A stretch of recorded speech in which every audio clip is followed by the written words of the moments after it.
What's up everyone, how are you all? Today we are back with another blazing Naruto story. What if Naruto merged with dark Naruto Chunin exams? If you enjoy then please like, share and do comments.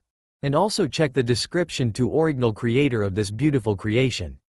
A 10-year-old boy lay huddled in the corner of a messy apartment, tears streaming down his face. It was nearly impossible to see the boy in the darkness, sobbing despite his best efforts to control himself. Every now and again it's like a dam burst inside him, and he had a hard time building it back up. The questions of, why me? And, what did I do? Combined with, why do they hate me? Circled back and forth in his mind, searching for answers but finding none as the memories of the days and other past events stayed in his thoughts. It was another typical October 9th, the day before his birthday. He hadn't wanted to go out into public at all, but knew he would have to go to the academy since Iruka-sensei made it very clear that any further absences were not going to be tolerated. The small child wished, more than for a family, more than to feel loved, that the Kyuubi attack had not been on the day he was born. Surely then he wouldn't be the subject of so much cruel treatment from those around him. It happened the same as it always did. He was walking home quickly but quietly, hoping that his usual loudness would contribute a bit of camouflage on a day where he wouldn't talk. Somebody noticed him, however. Somebody always seemed to notice. They shouted at him, other people looked, they started screaming at him, and it just continued on and on. A constant barrage of berating after a day of being ignored by everyone at school. The shop owners were usually just as active in calling him a monster and a murderer, and he had to make sure to stock up on supplies with his meager funds in advance so that he could limit contact with them. He couldn't understand why the people tortured him. He just knew that it hurt to see the looks in their eyes. But there was no reason behind it, nothing he could change about himself to make them stop. He was trying his best to become a ninja and protect a village that only ever seemed to hurt him. Naruto's teeth clenched tightly beneath his tears. Fear turned into hatred in red, teary eyes. And why shouldn't it? What wasn't there to hate? All the children his age avoided him if they were not outright insulting him. Both Iruka and Mizuki punished him for slight offenses more than other kids. The adults treated him like trash for no reason, and even the shinobi he trained to be like took part when given the chance. He hated it, hated all of it, hated all of them. Rather than fuel him further, however, those rage-filled thoughts seemed to soothe his body altogether. As he calmed down, he already knew he'd be over it within a few days just like the other times. And then the process would begin again. The tears stopped for now however, and soon enough, the child fell asleep. Naruto awoke in the dead of night with an ominous feeling. He quickly looked over at his digital clock which told him it was exactly midnight. Every hair on his body was standing up and breaths came in only through short, inadequate bursts. Kind of like he had just woken up from the most horrible nightmare imaginable, except he didn't remember anything about it. It felt like the air was burning his lungs. He had the feeling he was not alone. Looking around, Naruto was startled at what he saw. There, in his very room, despite the locked door being shut, stood a figure clad entirely in black wearing a hood. Get out of my room," he said, trying to shout yet sounding weaker than a mouse. The figure turned, and Naruto felt his body freeze in horror. It was not like any person he had ever seen. His face was simply a skull, no skin or nose or lips, only a skull. His eyes were the color of blood, or rather, his eye sockets were the color of blood as he had nothing else in them. Underneath his neck, there was nothing but what appeared to be a pitch-black cloud. He looked directly at Naruto, who found himself incapable of movement. "I shall forgive such sin only this once, child." Horrifyingly, the skull's mouth had not moved and his eyes seemed to shine. Naruto, in a state of shock, accidentally looked into the figure's eyes. Instantly, he found himself reliving every horrible moment of his life from an outside perspective. Watching as a 5-year-old child was berated for saying the lady in front of him bought the exact same item for less. Children ignoring him as he approached on the playground. Other children taunting and bullying him every chance they got. Seeing himself get treated horribly around his birthday, occasionally even pleading that he had not done anything wrong. Seeing the looks of hatred even more clearly than he had been able to before and realizing that anyone else would also have noticed. Even seeing the very moment earlier in the night when he had been crying. Who are you? It took every bit of conscious effort Naruto could muster to speak at all. "I am impressed, child. To speak to one such as I after what you have seen. Naruto could hear no tone indicating any emotion at all. It was a deep, flat tone, one that seemed to indicate the figure held no interest toward anything whatsoever. I am thirst, for it has been too long since I have been quenched by the blood of war. I am hunger, for the flesh offered in my name has been far too little. I am your salvation. I am Jashin. The ominous aura seemed to amplify as the figure spoke, creating an atmosphere of choking oppression.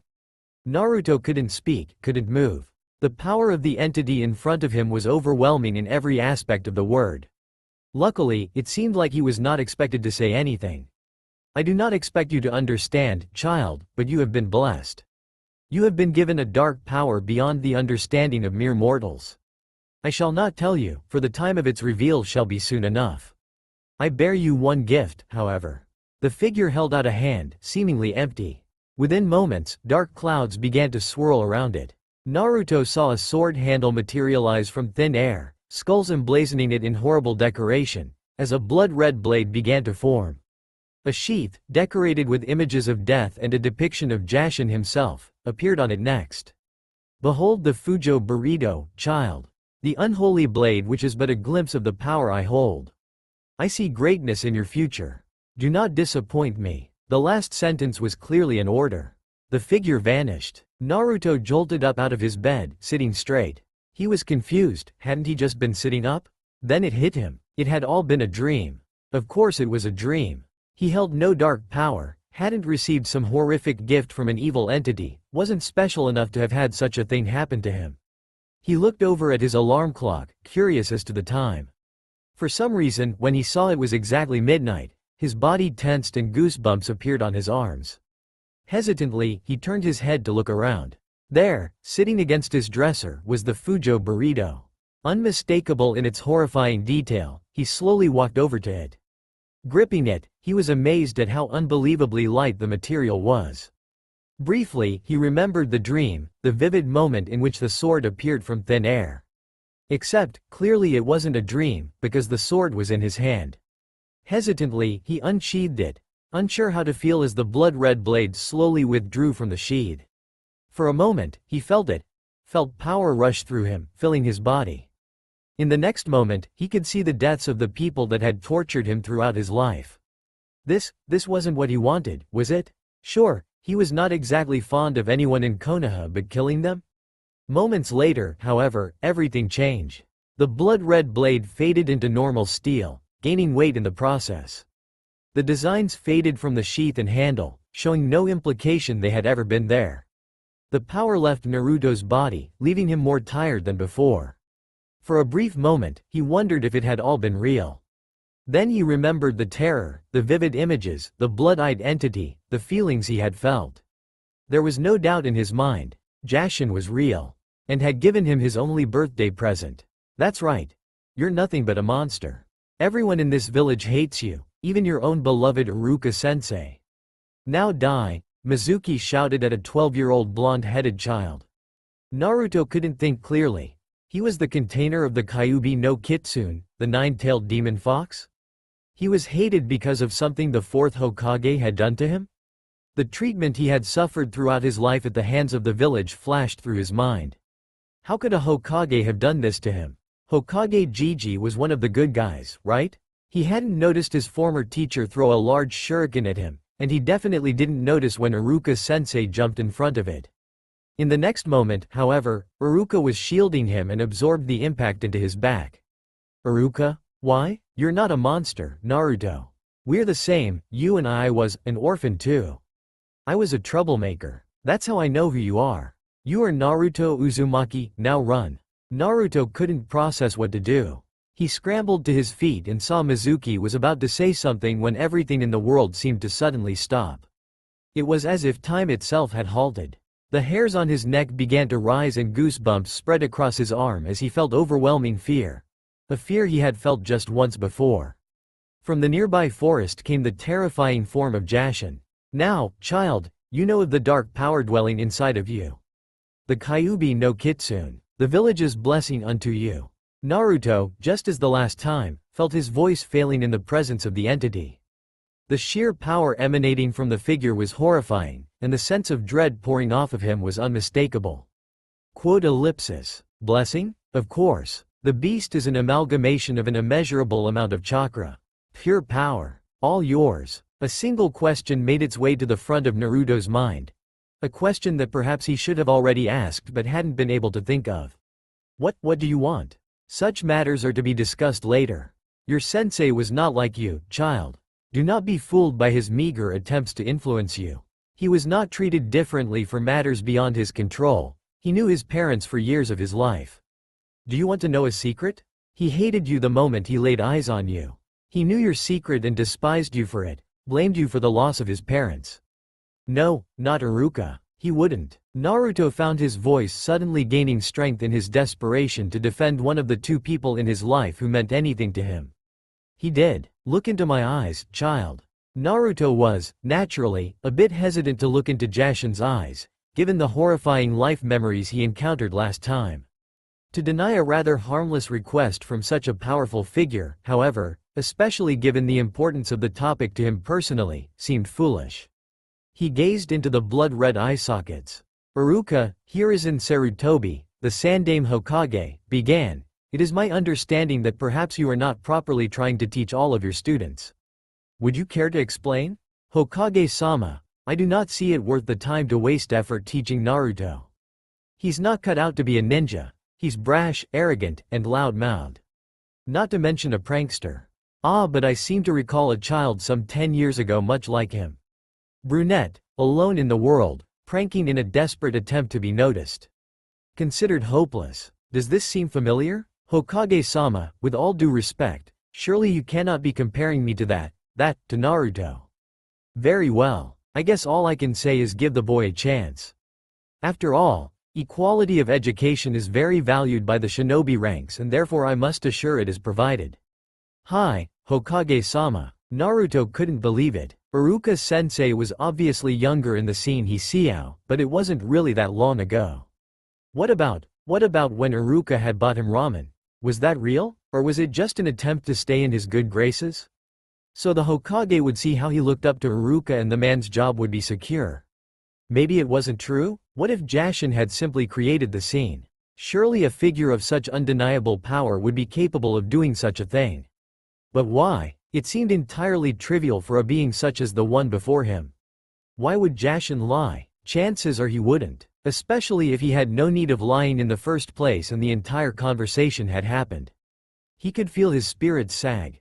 Just as he had found someone he looked up to, someone that recognized him, it was proven to be a lie. And what about that miserable old Sandaime? I will not lie. He has cared for you. Why would Jashin lie about Iruka but admit Hokage Gigi cared? Naruto actually felt his head droop as he came to the realization that Iruka was the same as everyone else. Yet, the man's life is surely nearing its end. As we speak, dark forces align against Konoha to seek their wicked vengeance. Additionally, he has deceived his entire village, for it was he who ordered the massacre of the Uchiha. Naruto felt his jaw drop. Sasuke's family? But hadn't Itachi killed them? He was about ready to ask, feeling noticeably less afraid of the entity, but was silenced when the figure raised a hand. The Hokage's advisor who suggested the plan harvested the eyes of the dead Uchiha to do with as he wished. Itachi was a pawn. Do you see it, child? Do you see the corruption in Konoha? It is present everywhere. Should it matter if they were to die? Death is the only thing that can cleanse this village of its own actions. Do not attempt to trick yourself otherwise. Why are you telling me this? Naruto couldn't comprehend it. Why was he being visited by this figure? How many others had gone through the same thing? Could the entity be trusted? Despite his questioning, however, Naruto felt his hatred begin to burn through his body. His hatred of the village, of the many people within it, of the shinobi, of all those who had lied to him. He hated it all, wanted to end it all. But the path that Jashin suggested did not exactly resonate entirely with him. If you do not properly understand the depths of the cesspool in which you have been raised, I cannot trust you will make a wise choice once the time arrives. The figure disappeared and, within the next moment, Mizuki's lips were moving again. Naruto didn't know what to do so ran, but eventually managed to focus his hatred toward Mizuki. He doubted the man would be able to move for at least 3 months afterwards. And, thanks to Jashin, he saw through Uruka's feigned attempts at companionship. "And the winner is Naruto Uzumaki," screamed the proctor of the third round of the Chunin exams. For a moment, the crowd was silent but then erupted into a chorus of booing. Accusations of cheating, and that it was unfair to allow the monster to compete could be heard from a few individuals. Naruto scowled as he focused his attention to one Neji Hyuga lying on the ground, temporarily unable to move. It had been a close battle, one in which Naruto had to use all of his most clever tricks and even a bit of Kyuubi's chakra to win. But he had won, and it made sense to him. After all, he had hated Neji Hyuga. Neji was just another example of a person who took his anger out on the wrong person for the wrong reason. Namely, Hinata. And Naruto had never particularly disliked Hinata, though the fact that the girl seemed to avoid him often invoked a small bit of his inner anger. "Do you know why you lost, Neji?" he asked, speaking down toward the boy. The Hyuga didn't answer. "You lost because you were so misguided. You don't hate the main family, you just want to be a part of them. You don't hate Hinata, you just think that you're supposed to. And you're a genius? Please." Naruto gave Neji his friendliest smile, ignoring the booing of the crowd as he leaned down to help Neji stand as the medics began to come out from the tunnel. Leaning in closely, his mouth by Neji's ear, he whispered softly. "No, Neji, you don't know hatred. I know hatred and have felt it from others my entire life. One day, the village will truly know how I feel in return. I never give up, remember? That's my Nindo." He helped Neji to his feet, even as the teen was wide-eyed and nearly limp. As Neji looked at him, clearly questioning everything he had just said, Naruto found it very hard to resist and finally gave in to impulse. He laughed heartily and patted Neji on the back as the medic Nin finally reached the shocked Hyuga. Naruto crawled toward Gaara, intent on finishing off the boy if need be. After an intense fight, Naruto managed to defeat the Jinchuriki of the One-Tails. Sure, he wasn't exactly unharmed, but he definitely had used less of Kyuubi's power than Gaara used Ichibi's power. "Do you know why you lost, Gaara?" He smiled at the look of horror on Gaara's face, the kid who had once seen himself as invincible now fearful for his life. "Your hate wasn't focused. You didn't have a goal. Me? I hated you for trying to destroy the village, so I had to defeat you. No matter what, I had to win.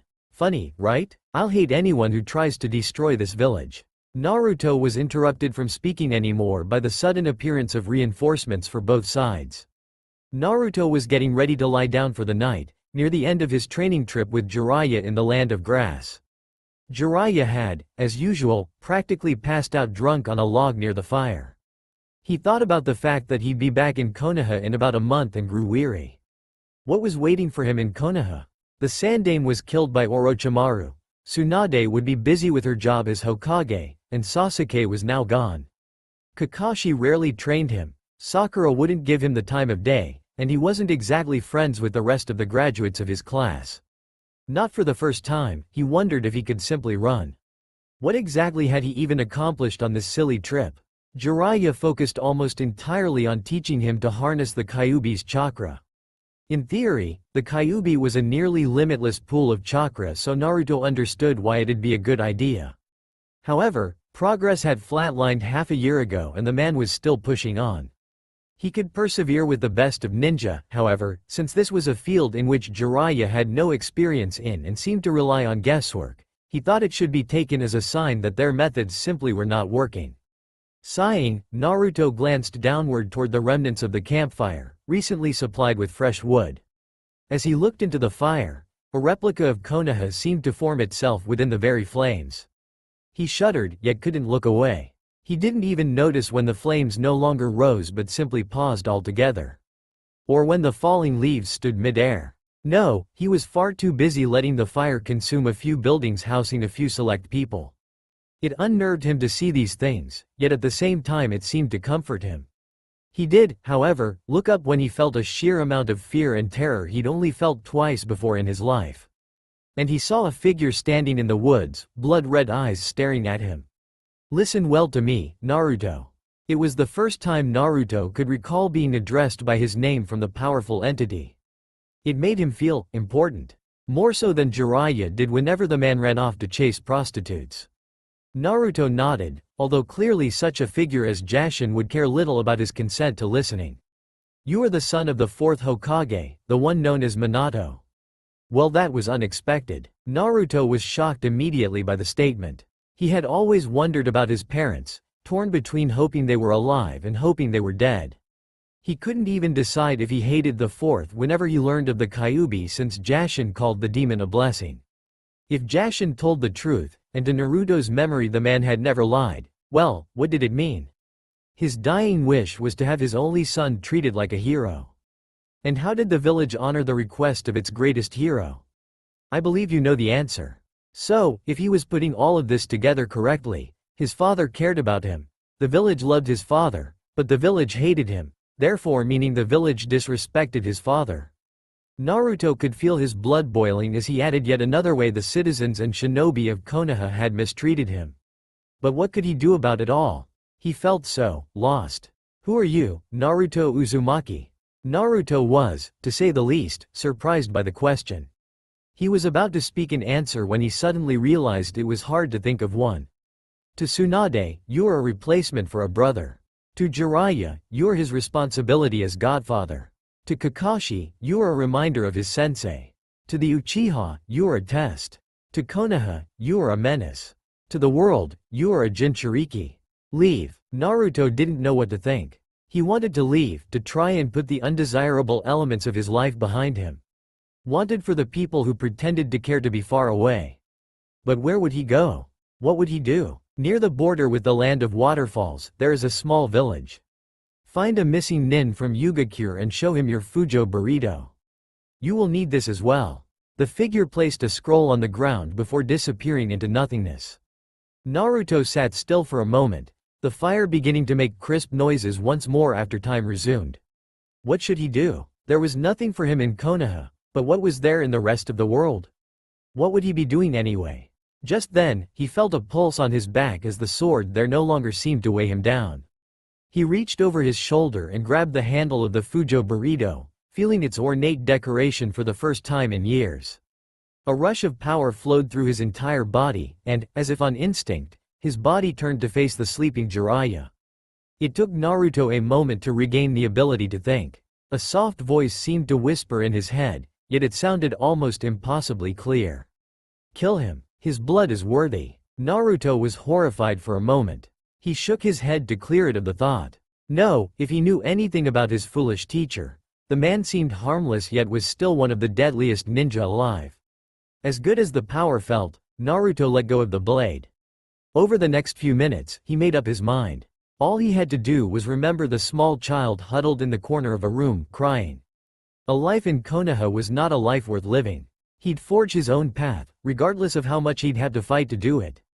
Whatever experience lay ahead in meeting some missing nin and following Jashin's suggestions, it would be better. Packing up his things, and sure to pick up the scroll on the ground, Naruto set out to find the village Jashin-sama spoke of. He created 9 shadow clones, 5 to head towards Iwagakure and 4 who would circle around and head towards Sanagakure. The Iwa group would carry one Naruto on their back to make heavier footprints, indicating that he was taken. That group would appear to be stealthy while making a few Suna group would leave behind heavy tracks. After all, Jiraiya knew he was the son of Minato and it would make sense for Iwa to be after him if they somehow found out. The Suna team will be a fake distraction. Jiraiya will obviously know that the tracks are decoys but will assume it was done by Iwa to try to weaken the alliance between Konoha and Suna. With any luck, the plan would at least keep Jiraiya away from figuring out the truth for a week or two. Watching the group set off as planned, Naruto proceeded to move as stealthily as possible toward the land of waterfalls. As dawn approached, Naruto finally set his eyes upon the small village of Shimamaki. Giving the village a good look, it didn't seem to be anything more than a small logging village with a few hundred citizens. It made sense for the town to be small. After all, borders between nations were not safe places at all in the shinobi world. Still, apparently Kusa and Taki did not fight enough to prevent the settlement from existing. But why would a missing nin from Yugakure be in a place like that? Walking down the main road into the city, his nerves began to get the better of him for the first time since he abandoned Jiraiya. It wouldn't be long until the man was awoken by the sunlight and discovered his disappearance. Would the toad sage fall for his deception and be convinced he was taken? Knowing Jiraiya, the man would chase down any leads personally first before asking his spy network for information. Still, it could always be possible that he hadn't managed to trick the older ninja. Ignoring that train of thought altogether, Naruto tried to look for anyone that might be a missing nin amongst the few people out of their homes so early. It would be wishful thinking to assume that his target would be wearing a slashed headband. After all, doing such a thing would draw attention from hunter nin. Instead, Naruto searched for anyone with weapons, with more muscle than average or with strength in their steps. These would be the likely signs of a shinobi in hiding. The search proved futile so early in the morning, however, so Naruto decided it might be best to get at least a few hours of rest. It could be dangerous to rest if Jiraiya were on his heels, but it was also dangerous to wander while sleep-deprived and unable to fight at 100%. Looking around to make sure the coast was clear, he hanged into a civilian girl he could remember saving Jiraiya from the previous day and walked to what he assumed was the town's only inn. Innkeepers were, after all, a very useful contact for someone with a spy network. "Excuse me," hanged Naruto said to whom he presumed was the innkeeper behind the desk, "do you have an extra room?" "Of course I do for a lady like yourself." The man grabbed a key as Naruto grabbed some yen from his Gamma wallet. "You know," the man said before handing over the room key, "my room is pretty empty if you'd like to check it out." Naruto was definitely not feeling up to the task of dealing with being flirted with by anyone, much less a man. "Hand me the key. Tell me the room." The yen was put on the counter, and Naruto was pleased to see the man coil backward. "Hallway to the left, last door on the right," the man said fearfully. Naruto smiled at him, grabbed the key, and walked toward the designated room to get some rest. Naruto slept oddly peacefully in the small room on top of a somewhat dilapidated bed. It was not exactly comfortable, but it definitely beat the many nights spent out in the woods. When he awoke some 3 hours later, he was definitely happy to not have been slung over Jiraiya's shoulders with chakra-suppressing seals covering his body. Still, given that he was only out for a few hours, it was still definitely possible the sage was on his way. Any amount of hesitation could seal his fate. If it came down to it, there was no way of outrunning Jiraiya.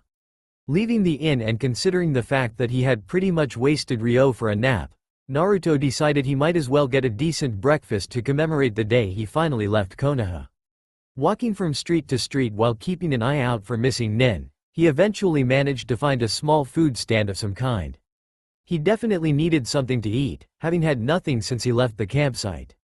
Taking an empty seat, he eyed the stand operator and realized she was a woman likely around 17 years old. "Hello," he said, smiling as he took a seat.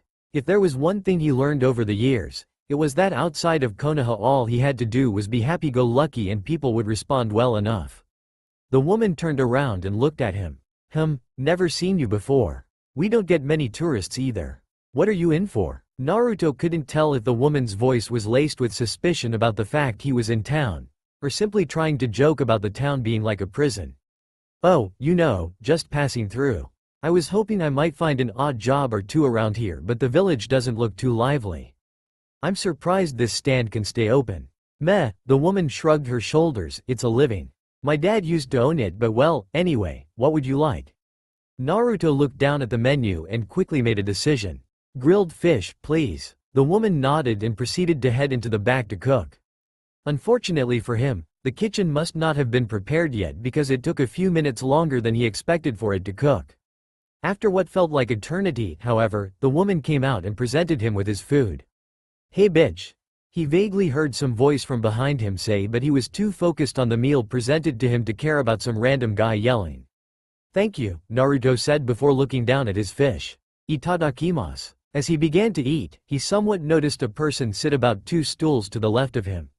Naruto didn't pay the sudden arrival any attention because the fish was clearly well cooked and smelled especially delicious, and he was feeling hungry after his night traveling and brief sleep. "Hey whore, it's me. Your favorite fucking customer. Now, why don't you be a doll and get me the usual?" The voice didn't sound particularly angry considering the way he was talking, but rather, it sounded a bit oddly happy. Naruto was surprised to see the woman go back into the kitchen instead of denying the man service.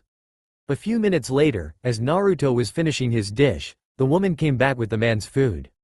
He noted that it had been cooked much faster than his own. He noticed a smile forced upon her lips. Hot damn, it's about fucking time. I was starting to think I'd waste away to nothing while you napped in the kitchen. His meal finished, Naruto looked over at the foul-mouthed man just to see who, in such a small village, could possibly be so abrasive. What he saw was very surprising. The man appeared to be rather young, perhaps in his upper 20s, and was definitely rather muscular, which was easy to tell considering he wasn't even wearing a shirt. He had slicked back silver hair and some sort of weapon Naruto couldn't even identify. Everything about him, from his weapon to his confidence, screamed shinobi. Of course, it helped that he was wearing a headband. Apparently, the man noticed Naruto looking and took a break from eating. "What's up with you, kid? You see something you like?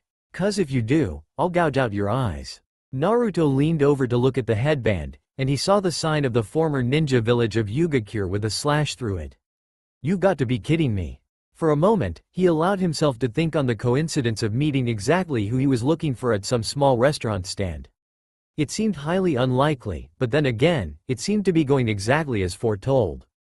The man turned to look at him, fire in his eyes. "Kidding? You think I'm kidding, brat? I'd rip out your tongue, but I like to hear him scream before they die. I'd cut you open like a stuck hog and—" The man's eyes suddenly grew wide and Naruto could tell his attention was on the Fujo burrito. "Oh shit, it's you? No damn way. Why would he choose some kid? Nice to meet you? You're coming with me." The man suddenly stood up and Naruto found himself dragged out of his stool quickly as the man made a beeline for the forest. He was so surprised by the sudden action that he hardly thought to resist until they were at the tree line, and by then he decided struggling might be entirely pointless. After only 2 minutes, at a place that Naruto could see no significance to, they stopped. "Okay, explain how you got that sword." The man sounded pretty serious, and Naruto already knew that he was a follower of Jashin, so it shouldn't be a problem to just tell the truth. "Jashin gave it to me." You are him, aren't you? "Damn, you must be. The book said that only he could carry the unholy blade." By this point, Naruto was definitely very confused and was hoping that the man would answer a few questions to finally clear things up.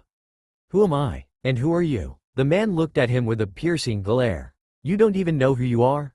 Jashin-sama would grant such a gift to some teen with an identity crisis? Fucking hell, I swear to, you are the prophet, kid. The only one to have been visited by Jashin-sama himself. The bringer of chaos, the bane of the world. So how long have you had that sword? How many people have you killed?" Seeing the man lick his lips, he began to wonder what exactly he had gotten himself into. Naruto had no idea what to think of his apparent titles and focused instead on just answering his questions. I had it for a few years, but it was just a regular sword until yesterday. So I guess I've only actually killed a few bandits with it?" "Who are you? Bandits? You've killed bandits. Kid, that's the damn Fujo burrito. It's said to feast on the blood of the strong. Not some fucking bandits. Stupid bastard. What village are you from anyway?" Naruto was caught off guard by the question, being unused to traveling anywhere without his headband on. He barely remembered putting it in his pack last night, unscratched, having been so focused on other things. "Konoha. So, who are you?" The man seemed to be completely relaxed at this point, and Naruto wondered how, considering the undeniable oddity of everything. He was hoping to actually get an answer to his question this time. "You were a part of those fucking Wall of Fire hippies? Can't say I blame you for leaving. They're half as bad as those pussies who ran Yugakure. Oh Hidan, there's more profit in being a tourist town than a ninja village. Oh Hidan, please stop killing everyone. Pansies." So the guy's name is Hidan. While it was some relief to finally know, that just opened up more uncertainties about the future. Like, what exactly was he supposed to do? Jashin didn't give anything specific besides meeting Hidan, so maybe Hidan knew? Given the man's conduct so far, Naruto was less than hopeful. "Do you also know what this is?" Naruto reached into his backpack, pulling out the completely plain-looking scroll that had been given to him the night prior. "Huh? Why the hell should I know? Jashin-sama gave it to me." Naruto had hoped to learn something before opening it, but clearly that was not an option. He unraveled it, finding a large blank space with only 2 words on it. Naruto read the words aloud. "Summoning scroll? But it doesn't say what it's a summons for." That did remind him, however, of his prior signage of the Toad summoning contract. Surely Jiraiya could use that to find him easily. The hell? I've never heard of any kind of summoning scroll that someone like Jashin would hand out. You sure about this, brat? Naruto nodded. As much as he couldn't be sure of Jashin's real intentions for him, having a new summons would cancel out his contract with the Toads and prevent Jiraiya from using that method to retrieve him. After a moment's more hesitation, he bit his thumb and signed his name in blood under the words. The scroll, bizarrely, rolled itself up and vanished. Curious, Naruto decided to perform the jutsu. Summoning no jutsu. He poured a large amount of chakra into it, with a large summoning circle appearing under his hand. However, to his surprise nothing appeared. Well, that didn't work. How the hell you fucked that up, brat? Naruto ignored the words. Clearly his signing had worked because a toad hadn't been summoned. However, it also didn't seem to work because nothing else had been summoned in its place. Maybe the scroll was intentionally blank as a way to simply cancel out his prior contract? That would make sense. He would have to worry about it more some other time. So Hidan, what now? Aren't you supposed to know? Hidan looked genuinely surprised, and a small part of Naruto felt spitefully better at having the silver-haired nin finally listen to a question. He contemplated for a moment. Was he supposed to know? Well, nobody told him anything specific. He would definitely need a long-term plan, though, if he was going to stay away from Konoha. Suddenly, a light bulb seemed to shine in his head. Well, there is one thing. I was on a training trip with my sensei when Jashin contacted me. So maybe you're supposed to train me? Hidan seemed to think about it for a moment before sighing. That doesn't sound like any fun. Me? A sensei? Can't we just, I don't know, go slaughter that Shima whatever village? Now that'd be fun. Well, as fun as that sounds, I know for a fact that my old sensei, Jiraiya of the Sannin, was within a few hours of here when I left him just yesterday, and he'd be on our trail quickly when he heard about it. Naruto knew he needed additional training. It seemed his new acquaintance was at least open to his suggestions, so all he'd have to do is convince the man to listen. Jiraiya? Big deal. I could take him. I'm immortal. Well, this was news. How, exactly, did one become immortal? And why did Orochimaru not consider trying it instead of possessing people? You're immortal? He felt like the obvious question needed to be asked. Of course I am. I am the ultimate result of Jushinist experimentation. Right. Naruto knew he couldn't risk losing this conversation. Despite that, though, it'll be better if we move a bit stealthily. Think about it. You train me secretly, the world forgets about either of us existing, and after a few months we'll be ready to act. At this point, the words were flowing from his mouth before he could even consider what they meant. Training with Hidan was the most hellish thing that Naruto had ever done by far.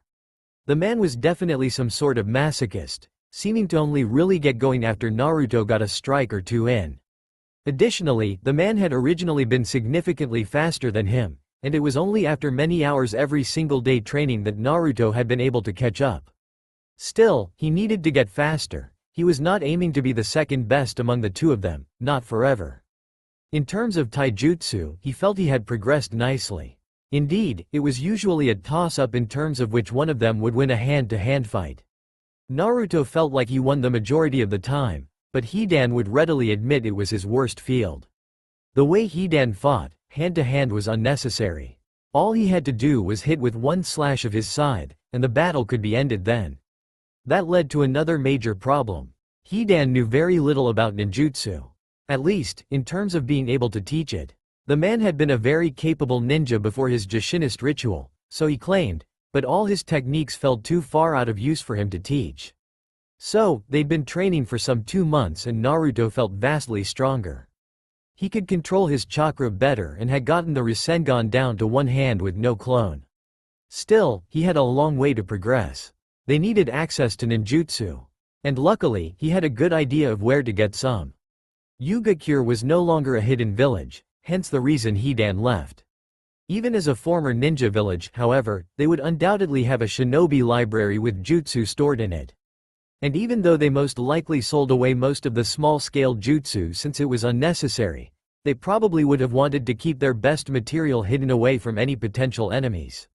Like a vault, hidden behind a bookcase, which Hidan so happened to know about. So, they came up with a plan. Which is to say Naruto did, since Hidan kept drooling at the idea of vengeance. The plan was simple. 10 shadow clones go to the outskirts of the village and detonate explosive tags. There would not be many shinobi hired by the village in a time of relative peace. Just a few to keep the bandits and occasional missing nin from running amok. With the majority of the active duty shinobi investigating, it was a simple task of getting to the capital, finding the leader, and getting the code to the vault. Then they'd steal the jutsu and make their getaway. Of course, Naruto needed to protect his identity, so was hanged as an upper-20s brunette shinobi he had seen making the rounds in another village while Hidan stayed himself. They were already on the outskirts, and had already begun the mission. A few minutes later they were inside the local capital building. There had been a few shinobi left to guard the gates, but they were too few in number or skilled to make much of a difference. Hidan, of course, had taken a great pleasure in toying with them, but Naruto insisted he not take too long. Surprisingly, the man wrapped up rather quickly. He surmised that Hidan must have liked the plan. They approached a man who was sitting quite calmly behind a desk in a decorated office, as if he was expecting them. "Ah, Hidan, as soon as the trouble started my stomach was in knots. I guess I knew this would happen someday. Still, I'm surprised you have an acquaintance. Never took you for a team player. Oh, can it Hikaru? You're not dead yet. Ya see, this guy, he wants to let you live. Says that you're not worth killing and all that shit. So, just give me the code to the jutsu vault, and we'll be on our way." So that's what this is about. A few jutsu, barely even C-ranked? I'm surprised you'd stoop so low. Naruto wasn't buying what the man was saying for a second. There'd be no reason to keep such low-level jutsu under heavy lock and key. It'd be like having substitution in Konoha's forbidden scroll of seals. No, there would definitely be more than that. Naruto simply nodded to Hidan and sat down, knowing that this would not take long. Approximately 3 minutes later, with a good bit of blood flowing onto the floor, a gasping and pain-filled man finally gave them the vault code that they so desired. Naruto was glad to see that Hidan could hold up to his promises in the heat of the moment. After all, there was little doubt in his mind that Hidan wanted Hikaru either dead or covered in many more slash wounds. It had, however, taken a little bit more than he expected, which meant there must be something in the vault. The jutsu vault opened. Naruto quickly created several shadow clones to shift through everything. As expected, most of the lower-level jutsu was missing. However, there was a healthy amount of B-ranked jutsu, a few A-ranked jutsu, and even an S-ranked jutsu. That was a fortunate find, as surely such a jutsu would have been worth a sizable amount of money for the village. It must have been too dangerous to risk selling. Hopefully, it would prove worthwhile to learn. Now that he had these new jutsu, he would need some place to practice. "Hey boss, look at this scroll. It's not a jutsu, just some report." Suddenly, Naruto held in his hand a scroll entitled, "Observations on the Unclaimed Lands West of the Suna Desert." For a brief moment, Naruto wondered if perhaps Jashin had in some way influenced his decision to attack Yugakure and find this scroll. It seemed weird. He knew for a fact that the entity had in no way told him exactly what to do. Yet here he was with a new world of opportunity opened up to him. Here it was, a chance for him to start over completely anew without having to worry about being captured. A place where he could train himself to the total limit until he was ready to come back. Yes, it seemed altogether too perfect that he had decided on this course of action. Naruto couldn't help but smile as he packed the scrolls. "Hidan, it's time for us to go. Lady Tsunade. Lady Tsunade." A focused Shizune could be seen running through the Hokage Tower, a scroll in her hand fresh from the deciphering department. While it was not necessarily unusual to see the woman scurrying about doing many random tasks necessary for the functioning of the Hokage's office, anyone who had been in the tower for a long length of time could tell that something very concerning was on the woman's mind. The doors to the Hokage's office burst open as Shizune ran in, only to be temporarily halted by the sight of Tsunade's face down on the desk, sound asleep. Her snores could be heard quite clearly. Most of the time, she wondered why Tsunade was even still in that desk. Obviously, there was no passion keeping her there. Remembering the object in her hand, however, she decided not to waste any time. "Lady Tsunade, this is urgent." The snoozing cage awoke with a stir, having been taken away from her dream of winning big at a luxurious casino while Jiraiya lay beaten and bloodied in a corner due to his perversions. It had been a wonderful dream, and she would have been all too happy to return to it quickly until she saw the worried look on Shizune's face. Knowing her apprentice to not inflate trivial matters, She shook her head a few times to bring about a full awakening of her mind. Yes, Shizune, what is it? My lady, as you know, we recently sent one of our best recon teams into the western lands to report on unconfirmed rumors that something has changed dramatically in the area. Yes, and I assume that this report indicates that something has? Well, yes, but there's something else as well. Shizune was standing a bit uncomfortably, and Tsunade was sure that she was going to have to hold a council meeting simply from the look on her face.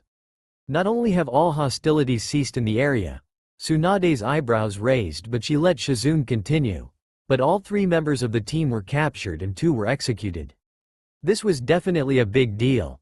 3 of their best reconnaissance ninjas, all vastly experienced with finely honed skills, were captured and 2 of them were lost.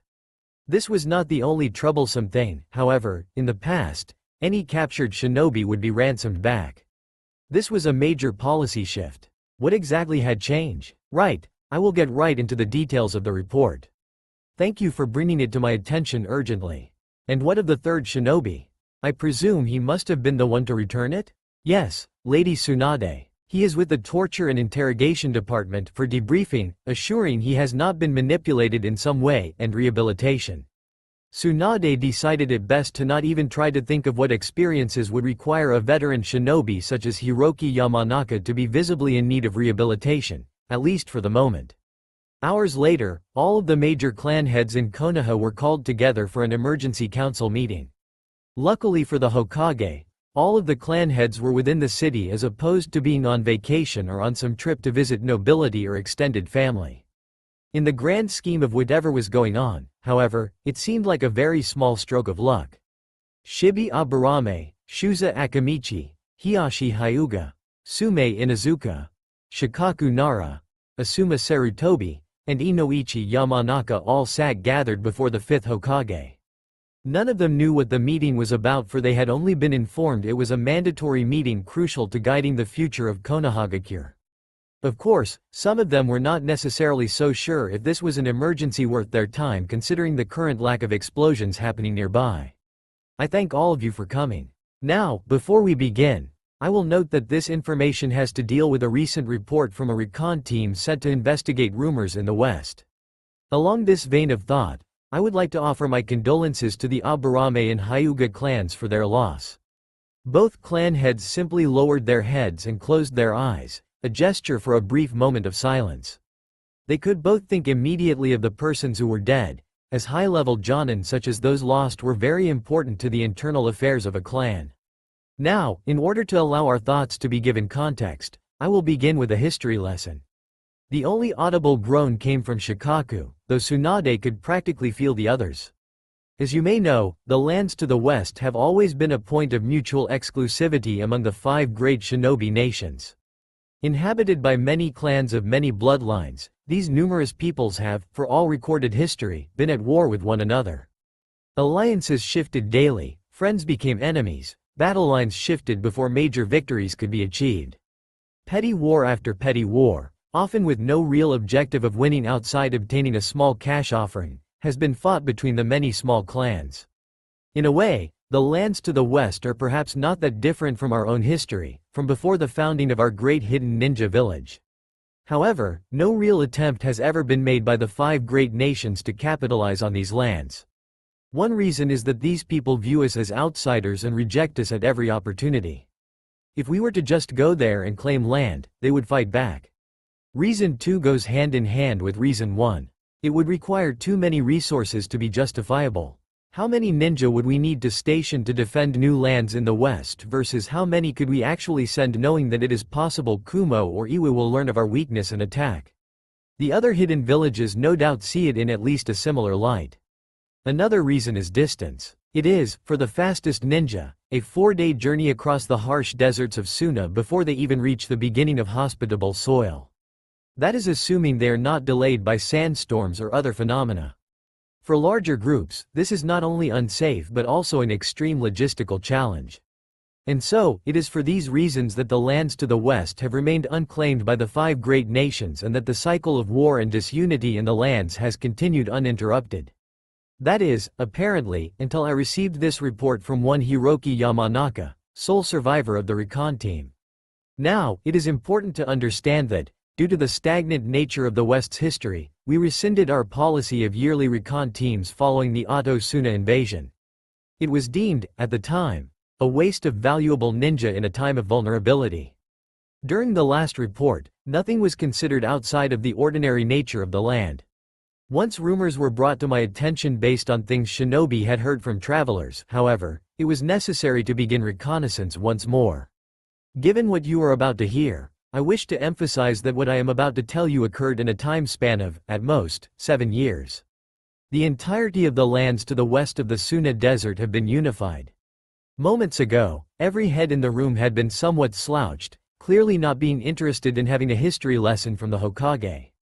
Tsunade could tell that her last sentence definitely caught their attention. "Lady Hokage," Hiyashi said somewhat politely, "if I may clarify. Are you telling us that the entirety of a land that has been warring constantly in mostly petty conflict for over 100 years has been unified in the 7 years that we decide we must ignore it?" "Yes, Hiyashi, that's what she said. Now, I want to hear how and who." Shikaku was extremely intrigued at this point. The wheels in his mind churning non-stop, producing theories as to what kind of extreme force must have been introduced within the past 7 years to alter the entire political landscape of the lands. "Well, we cannot know exactly how, although the reports mention of fresh ruins being present in several cities as well as entire portions of villages being destroyed leads to the obvious conclusion of conquest via warfare. Additionally, given the nature of their behavior before now, a peaceful unification seems like it would be out of character. As to who, well, this is where it gets interesting. Here is a drawing of one of the supposedly many banners flying in one of the chief cities." Tsunade showed them all the scroll, and immediately several stomachs churned. Represented in picture form, on the page for all to see, was a simple circle with an equilateral triangle drawn within. "What is that?" Shuza asked, representing about half of the room that did not see any meaning to the symbol yet recognized the obvious reaction among those who did. "Lady Hokage, if I may." Tsunade nodded, so Shikaku cleared his throat. "This is the symbol of Jashinism, a religious cult whose followers found revelry from death and human suffering. This group was believed practically annihilated sometime between the Second and Third Great Shinobi Wars. However, in recent memory, there was one follower worthy of note. His name was Hidan of Yugakure. If I am putting all this together correctly, there has not been a single report of Hidan since his attack on Yugakure nearly 5 years ago. My best guess is that Hidan is involved in some way. By all accounts, he was a simple man who enjoyed killing and often did not think ahead. Loud, rude, crass, brutal, but doing something of this magnitude is beyond him. Which is interesting, because as I remember, when he attacked Yugakure those 5 years ago, he had an unknown acquaintance assisting him. From most eyewitness reports, it appeared that this unknown man was pulling the strings. So, my best guess is that this unknown figure has put this all together somehow, since the timing of all of this, combined with Jashinism, makes everything seem too convenient. But that is all I can put together. Please continue, Lady Tsunade." Most of the council could vaguely remember hearing of some sort of attack on Yugakure years ago, but they had ignored it due to the fact that it hardly seemed to affect Konoha in any form. Processing the information posited by Shikaku, they began to form the conclusion that any group of any size following the ideals of Jashinism posed a threat to the security of the village.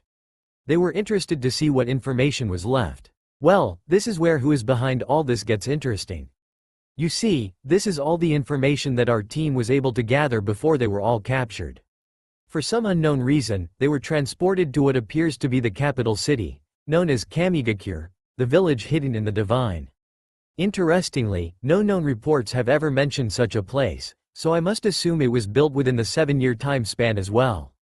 Hiroki noted later that the city was modern and heavily populated, construction still apparent in many areas with an apparent size almost as large as Konoha. Interestingly, they did not prevent him from seeing this. After a week in jail, Hiroki was forced to watch his teammates as they were executed as spies. For some unknown reason, he was not executed himself.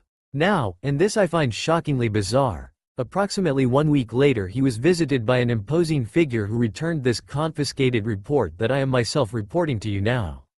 This figure was, by Hiroki's account, a man who walked with an obvious confidence in his own strength, a strong sense of authority, and whom filled him with a sense of dread. This man, despite wearing concealing clothing that blocked any distinct features, identified himself as the so-called Shikage. This Shikage informed Hiroki that he would be expected to give the report back to us in full, but to include this additional line. The beginning of the end began in Konoha.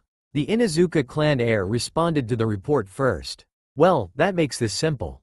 It's a missing nin from the leaf.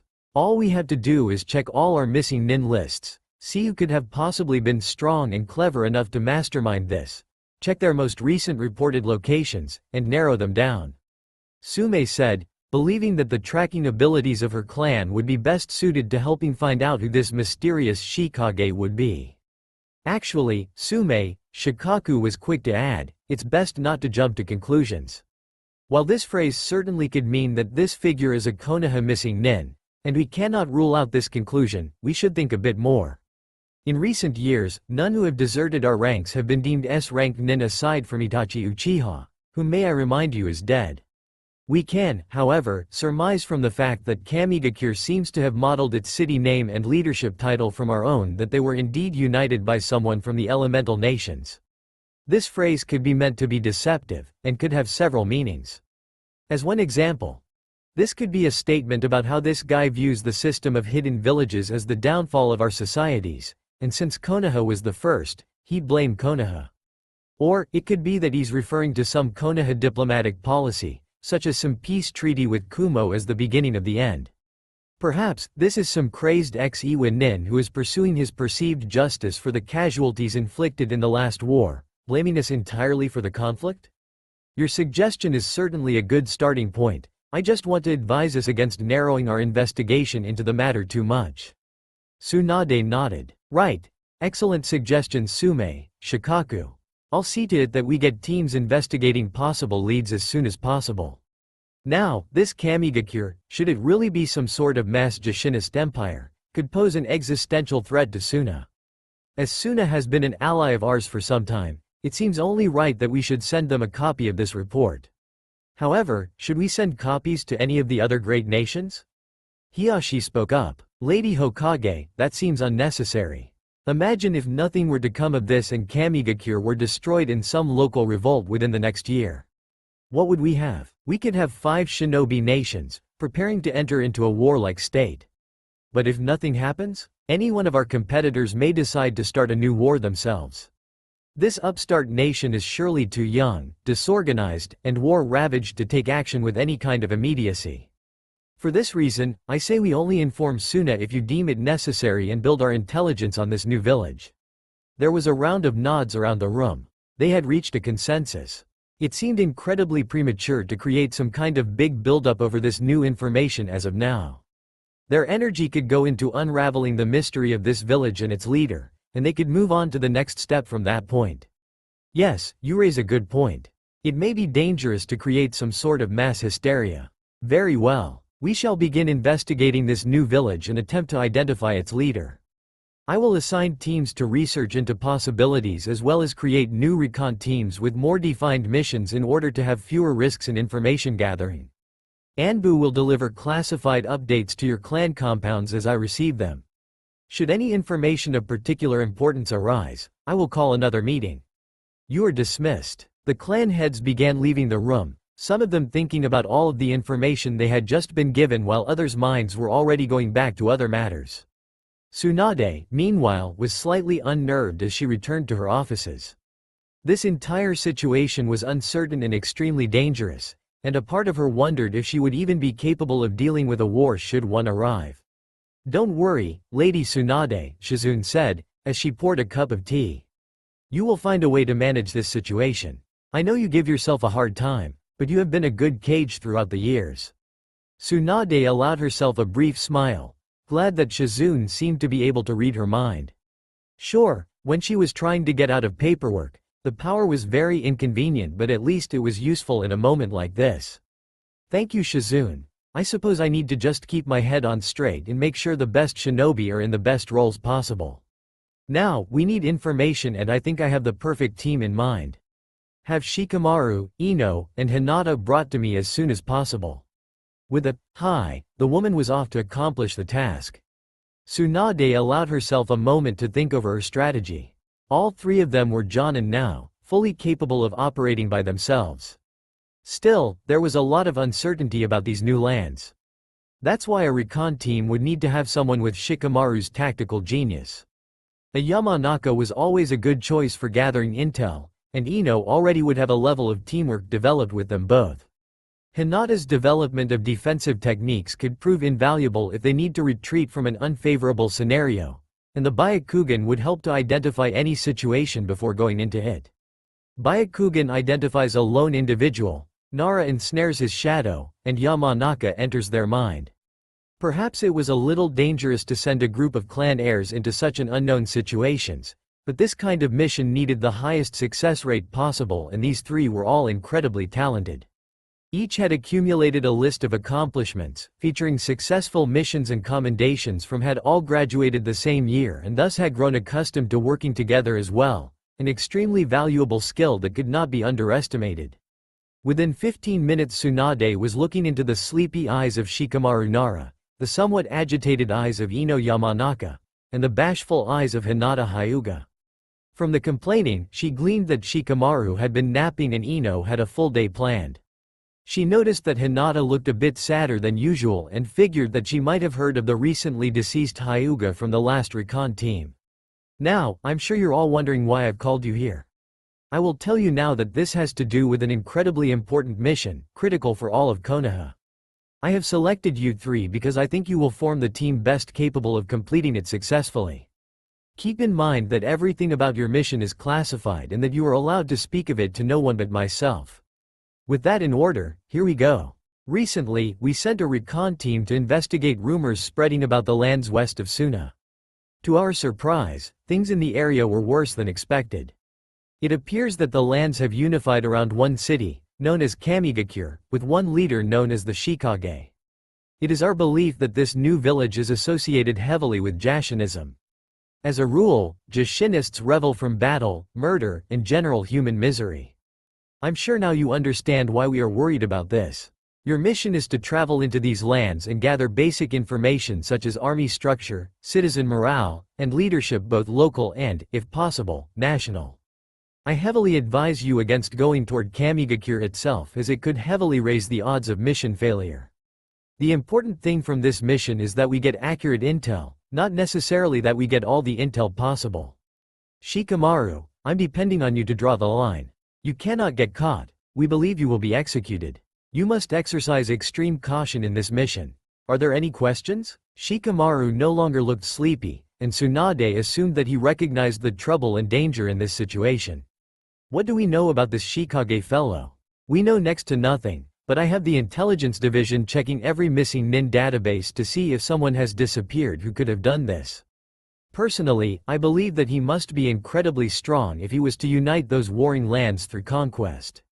At minimum on the level of a Kage. Also, he seems to have no trouble with executing Konoha shinobi, yet was willing to let one go with a full report. This means he wants us to know about his existence but nothing more. You should attempt to learn about him by finding subordinates. We believe he will be associated with a missing nin known as Hidan of Yugakure. Under no circumstances should you make direct contact with him. Tsunade waited a moment for any more questions before deciding that there would be none. Due to the classified nature of this mission, you will not be getting a mission scroll for it. Instead, you will be receiving mission scrolls detailing a diplomatic stay for an unknown length of time in Sunagakure. Shikamaru, I suggest you read this. Tsunade handed Shikamaru a copy of the Hiroki Yamanaka report received earlier that eventful day. This will undoubtedly help you in planning. It is for authorized eyes only. Report at sunrise tomorrow to receive your false assignment. Dismissed. As the Jonin left, she allowed herself a moment to ponder her decision further. Surely what she had just done was insane. 3 clan heirs, 3 unique clan jutsu, being sent into an incredibly dangerous situation where it was possible they could be captured and executed.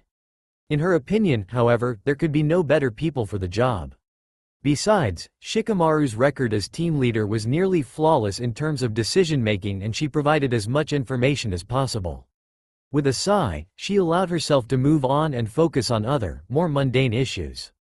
Byakugan, Hinata said lowly, veins beginning to bulge around her eyes as she pumped chakra into them. Her team had been in what they dubbed Nishi no Kuni for over a week now. The journey to this land had been far more treacherous than she expected, despite the fact that she had known how hostile the Suna deserts could be. Apparently, at least according to Shikamaru, the western deserts were known for their hostility in particular. Scorching days, cold nights, and a lack of proper shelter all survived to make the trek incredibly treacherous and miserable. After 5 days, they started to reach more livable land, and almost immediately they came upon what they presumed to be a small farming village. In this village, there were no evident scars of the conflict that must have occurred, no visible signs that there had been some massive lifestyle shift in recent years. Just 100 or so farmers without much in the way of worldly possession. Shikamaru told them that it would be best to move on. He said that it was more likely they could be caught around a small village so close to the desert and that it was unlikely they would get intel worth the risk. Still, for Hinata, it was somewhat surprising. Part of her expected to come into the country and see that everyone was some sort of bloodthirsty maniac. Eventually, they stumbled upon a larger trade village surrounded by a somewhat dense forest. This village seemed to trade products from the regional villages to any potential buyers. The 3 of them, however, were confined to staying on the outside reaches and avoiding all contact. Although it seemed that these people shared the same language as them, it was entirely possible that they could be identified as foreigners from appearance, customs, clothing, and many other items. This was not like a more typical information gathering where a shinobi could wander haphazardly into some bar and keep his ears open as an initial source of intelligence. Right now, they were trying to tail a small 3-man patrol that seemed to be hovering around the area. They had followed them for 2 days now, keeping their distance and covering their tracks as much as possible. The problem with this group was that they never seemed to separate without some sort of signal of when to return. It was a problem to abduct one member for any amount of time if you did not know that you were guaranteed a large enough window of opportunity to get information. Additionally, they could not just capture all 3 of them because it would raise the alarms in the area if they were to suddenly not report in, as well as run the risk of ending their mission prematurely if they had no good information. Hinata believed that the group was acting like they knew they were being followed. This was impossible, however. They had been extremely stealthy, had made no mistakes, and had kept their distance as far as her eyes would allow. More likely, and she was sure Shikamaru came to the same conclusion, these shinobi were just alert veterans of some recent war and, given the general instability of new conquests, they were being wary of the locals. Still, she found something about them unsettling. Suddenly, 3 more people entered into the range of her Byakugan. After a moment, they confronted the small patrol group. "Shikamaru, there's another group with them. What should we do?" After a moment's thought, the Nara said quietly, "Get closer. Try to listen, but be careful." Hinata nodded, and saw Ino do the same thing. As quietly as possible, she crept until she could hear some of the voices. Being as careful as possible to remain distant, she had to focus to make out most of the words. "On behalf of Shikage-sama, we're here to take over this patrol. You have been assigned 2 days rest before you are to report to the nearest missions office for a new duty." She could see that the speaker was a woman, and with her Byakugan active, could tell that she maintained a substantial amount of chakra. "Hi, Akira-sama." Hinata could see the apparent leader of this new group give the older group a scroll before the older group began to leave. Shikamaru looked at her and Ino before glancing toward them, indicating they were to follow the shinobi. "Well, that was uneventful," one of the 3 ninjas said, and Hinata was somewhat surprised to hear them talk like normal people given how boring their previous observation had been. Seeing the other group moving in another direction, she deactivated her Byakugan in order to conserve a bit of chakra. "Yeah, but you know things have been kinda down lately. Shikage-sama makes sure of that. Anyone who goes against him, well, give them credit for how stupid they are, I guess. Don't have to remind me. I'm from the Akamoji clan, remember? Our old clan leader Shizuku? Right. Well, can't say he didn't earn what he got. Yeah, crazy old fool. Tried to drag all of us down with him." Judging from the fact that these shinobi referred to their leader as Shikage-sama even when no authority figures were around, Hinata assumed that they respected the man a lot. Additionally, it seemed that this man, in a short amount of time, managed to put himself above clan heads in terms of leadership. Perhaps it was a bit dangerous to judge all of this from a few shinobi, but they seemed to be random shinobi with no special reasons to respect their leader. Maybe it's out of my pay grade, but I have to wonder why he's sending a Shugoshin here. Just seems unnecessary. Well, we're not getting all the info, I'm sure. These people better just be glad that it's Akira and not Hidan. Hinata's eyes widened, and she looked over to see Shikamaru and Ino's do the same. They all remembered Tsunade telling them about Hidan, and all of a sudden it seemed like a golden opportunity was available. Whatever this Shugoshin group was, it seemed that Hidan was a member of them. And so, apparently, was this Akira person who had handed this group a scroll earlier. If Hidan was in some way close to the Shikage, then it only seemed reasonable that Akira would be as well. They continued walking toward the village, but Shikamaru gave them the signal to stop following. It seemed like he wanted to discuss what they had overheard. Hinata saw Shikamaru take the time to write down a few of his preliminary findings in their mission report, so she knew that he had gathered some important information from the conversation. Shikamaru spoke in a low, lazy, steady voice. "Alright, it seems to me that this Shugoshin group is close to the Shikage. If we could somehow manage to get Ino into Akira's mind, we stand a good chance to learn a lot. Not only about the Shikage, but about the entire country." Hinata had already figured that Shikamaru would key in on this person. Ino seemed a bit hesitant toward the idea. "Do you think it will be too dangerous? After all, if Hidan is an S-ranked ninja, then couldn't this Akira person also be on that level?" Hinata allowed herself to think. Earlier, she had seen that the person identified to be Akira had a substantial amount of chakra, though it was definitely less than she saw in Kakashi-sensei or Asuma-sensei. "When I saw her earlier," Hinata began, getting the others' attention, "she seemed to have a typical Jonin chakra level." Shikamaru nodded, processing the additional information. "We can't allow ourselves to get complacent. Even without substantial chakra reserves, she could be a threat in other ways. Also, there were two others with her, although I guess they don't seem too strong if Hinata has not mentioned anything of them. There's no reason to believe our jutsu would be ineffective against them. I think capture is the best strategy." "Oh, you're going to capture me?" A voice rang out from the nearby trees, alerting all three of them. Hinata activated her Byakugan and saw the woman who seemed to be Akira behind them. Oddly, she was alone and seemed to have ditched her companions. Hinata turned to face her, taking a defensive stance. While it was clearly unfortunate that they would not get to ambush the woman, a 3-on-1 situation still favored them. "How interesting. Konoha nin. That's a shame. Means that at least one of you is supposed to survive." "Oh well." She appeared to be of average height with a lean yet clearly muscular body. She had short, dark red hair that was cut off around the top of her neck, very different from Hinata's extremely long hair. Her eyes were hazel, she wore a headband with the Jashin symbol on it, and she held two swords which were obviously, even to Hinata's eyes, of excellent craftsmanship. She walked with a clear confidence in her skill, a trait that Hinata could always admire even in an opponent. Undoubtedly this woman had been in tough battles before, however, her own team was quite experienced as well.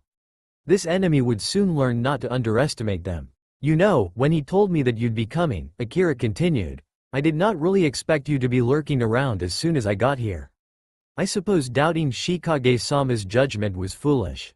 The woman launched into a quick dash, and Hinata immediately got between her and the group.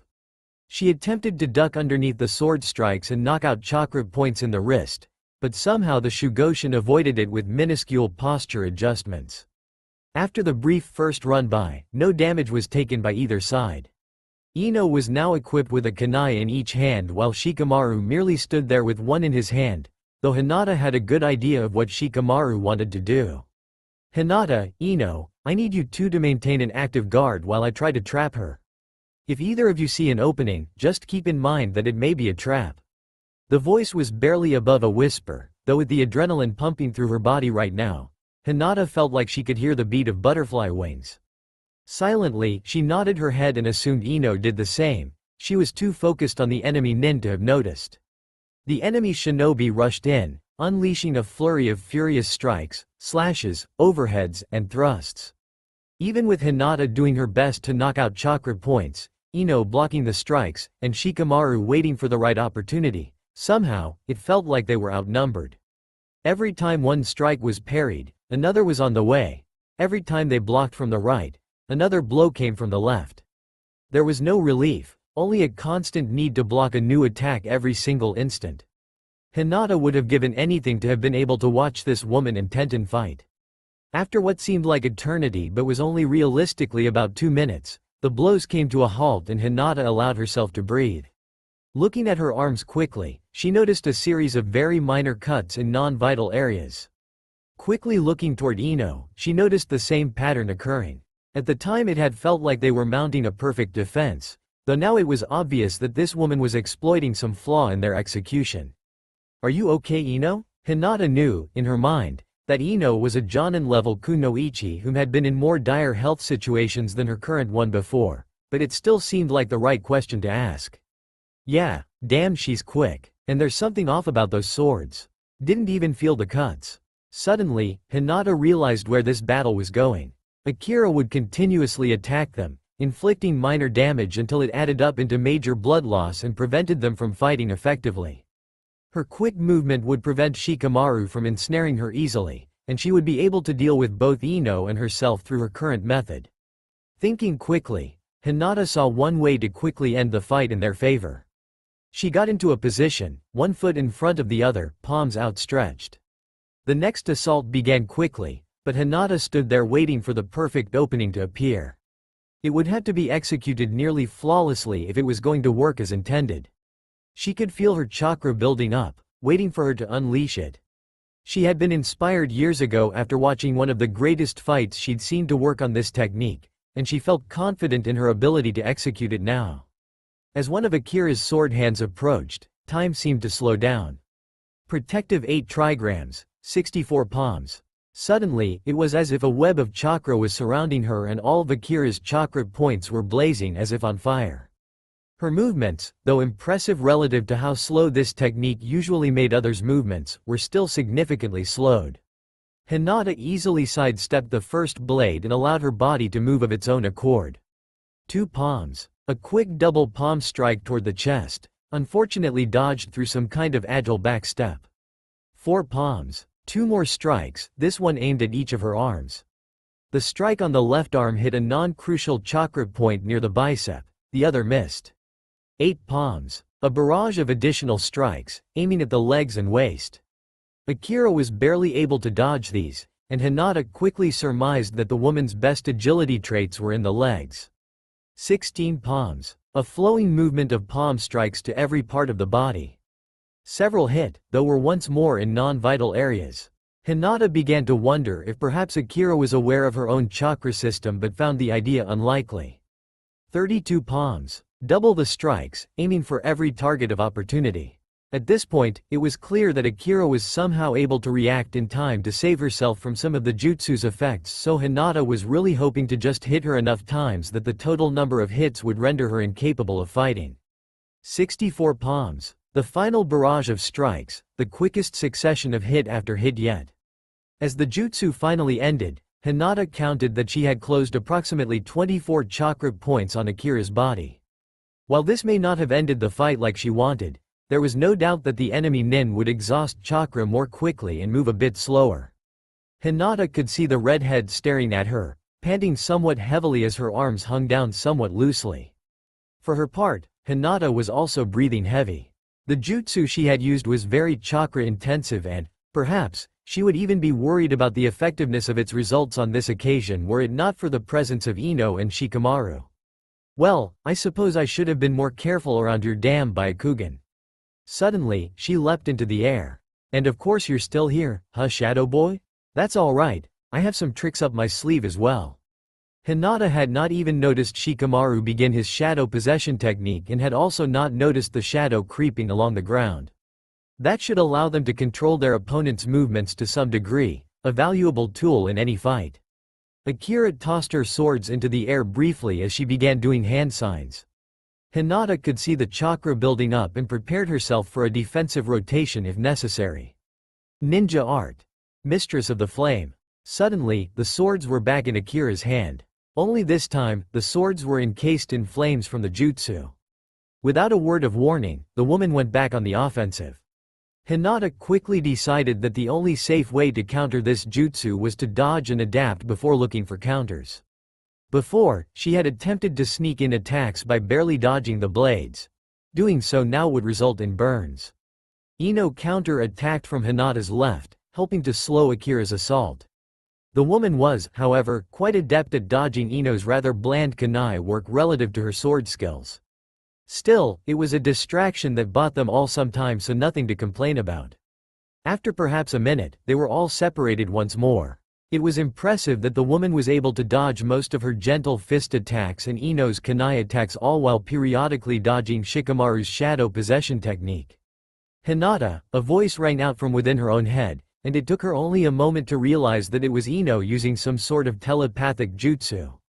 This is going nowhere. I'll attack. Hinata, you go for her hands. Try to disarm her. Shikamaru, distract her. Sound good? She nodded and saw Shikamaru do the same. It did not really seem like an easy plan, considering this woman had managed to maintain the offensive throughout the confrontation so far. Still, a change was needed if they were going to win and get information from her. Or, at the least, simply not get captured and possibly tortured and executed. Ino charged forward, throwing shuriken she had gathered between her fingers. Akira, however, easily deflected the small projectiles, though Hinata could see a slight questioning look in her eyes at the sudden change. Hinata took off on the offensive as well, aiming to follow up Ino's attacks. She was sure Shikamaru would figure out some way to use his skills to further the plan. She always had faith in her teammates. Ino quickly reached the awaiting blade's mistress, enacting a quick barrage of kunai slicing and swinging that would have undoubtedly cut apart the average Chunin before they knew what hit them. This woman, however, was visibly treating Ino as a sideshow, seemingly looking past the blonde and instead straight at Shikamaru. Obviously she was expecting some sort of shadow jutsu.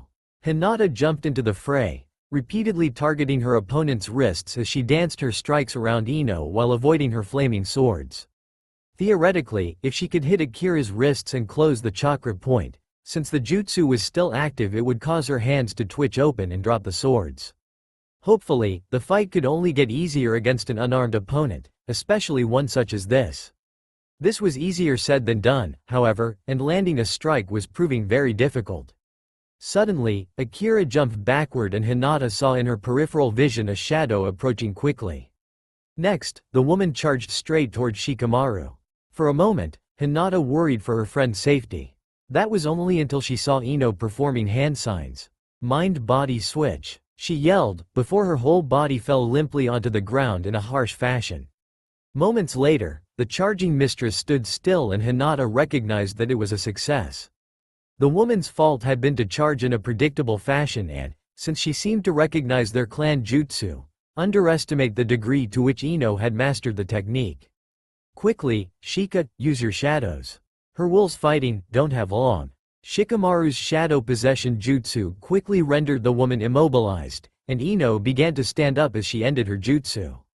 Shikamaru spoke, Hinata, knock her out.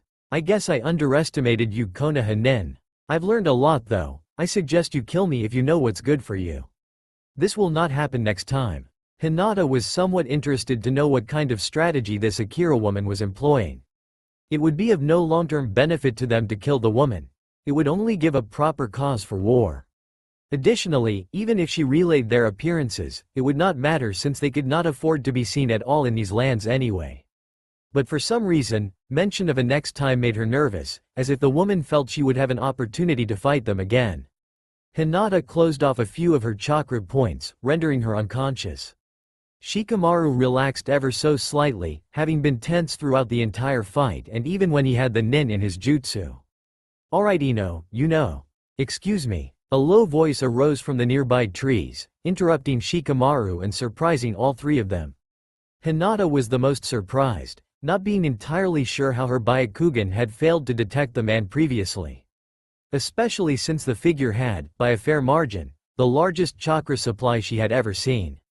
It was like his body had some sort of internal blue flame. He gestured toward Akira. She'll be coming with me. The man was wearing a black cloak with a hood on, as well as some sort of ornate white mask that heavily clashed with his other clothing. Interestingly, Hinata could see no symbols on him showing his affiliation, which meant one of two things. Either this man was a powerful ninja who worked for no established villages, or he was so powerful and well-known that the usage of such symbols were unnecessary, similar to how Tsunade wore no Konoha headband within the city. She had a feeling it was the latter, an extremely troubling thought. "And who are you exactly?" she heard Shikamaru ask. It was an entertaining fight. I was curious how a 3-nin group would handle my Shugoshin. Revision is necessary. At this point, he was walking directly toward the downed Akira, not showing any sign of caution or defensiveness toward them. Instead of preparing for a fight, this guy was entirely dismissive of them, as if they were ants. Hinata could practically feel the confidence permeating off of him, and something told her that they would be at his mercy. "Hinata, how much chakra does he have?" She forgot that Shikamaru did not have access to the same information she did. She was just so taken aback by the sudden intrusion of the figure that she forgot to communicate with her team effectively. "High Cage, it's the most I've seen." She could see the surprise in Shikamaru's eyes. Perhaps, if the three of them were full of chakra, they could fight. However, she was nearly depleted from using the 6 trigrams. Ino was low from using medical jutsu to heal a few cuts as well as her clan jutsu. And only Shikamaru had a significant amount left. This guy could be the most unskilled fighter she had ever encountered, and he would probably still defeat them from attrition alone. Obviously this was a less than ideal situation. "One of you will surrender yourself to me. The other 2 shall leave these lands. Either you accept this, or 2 of you will die." There was little inflection, no sign that the words were anything but a statement. "And how can we be sure of our safety?" Shikamaru seemed to have registered that fighting was a poor choice, but Hinata knew that Shikamaru would be trying to figure out which choices gave them all the best chance of living. "You came into my lands and knocked out one of my Shugoshin. There are no assurances beside my word that I will not personally kill you now. You have my respect for your victory, do not waste it." Hinata could see that Shikamaru was not satisfied with the answer, but she could find no real alternatives. Either the man was telling the truth and 2 of them would get the chance to escape back to Konoha, or he was lying and their position would really be no different than it was right now. This would require a leap of faith that she knew Shikamaru would never be willing to take. "I'll stay." Shikamaru, Ino, leave. But Hinata, what if he's Ino, what would lying accomplish for him? He could have ambushed us already if he were intent on fighting. This is the best chance we have. The man grabbed the unconscious woman's body and unceremoniously threw her over his shoulder before turning his back toward the group. Hinata deactivated her Byakugan before taking a few steps toward him, expecting to be knocked out or tied up and thrown over his other shoulder. Instead, the man jumped onto a nearby tree branch and stood still. She was confused but hesitantly jumped onto the branch a few feet away. The man jumped again. Hinata looked back toward Ino and Shikamaru. They were clearly still hesitant about her impromptu plan. She smiled toward them and nodded. There was no doubt in her mind that the information they had already gathered, while not as much as they had hoped for, was worth her imprisonment. Additionally, she was certain that Shikamaru had managed to deduce that this man was most likely the so-called Shikage. And that, somehow, he had known they would be here in advance. She took one more leap, losing sight of her teammates. The door to the Hokage office flew open, and for a split second Tsunade actually thought it might be possible that they were under attack. It was only a mild relief when she saw Shizune's face, because she could tell immediately that something of utmost importance was going on. "Lady Tsunade, Team Shikamaru has returned." Her assistant was very visibly disturbed, and she could tell without asking that something was not quite as it should be. "Send them in." It did not take very long to figure out what exactly was wrong, whenever Ino and Shikamaru walked into the room out of breath. She kept waiting, perhaps naively, for Hinata to follow them, but the door was closed. The air in the room began to feel thick, almost becoming hard to breathe. Of course she had known there was a great risk involved, but she thought that the 3 of them would be able to mitigate that risk as much as possible. It seemed so wrong for Hinata to not be with them, the girl who had gone through so much and worked so hard, especially since Hokage-sama, Hinata was captured. Shikamaru was hesitant to look her in the eye. Tsunade allowed herself a quick breath. Perhaps she had assumed the worst too quickly. Given the many tragedies in her history, it would have been difficult to do anything else. Although, her mind was very quick to recall that the last Hyuga that was captured was killed. Unless the team had recovered a staggering amount of intel, then there would be no feasible way a rescue operation could be undergone. She was getting ahead of herself though, she needed to get all the information first. Give me the details. It seemed like a lie for her voice to come out so confident and assured, given her internal turmoil.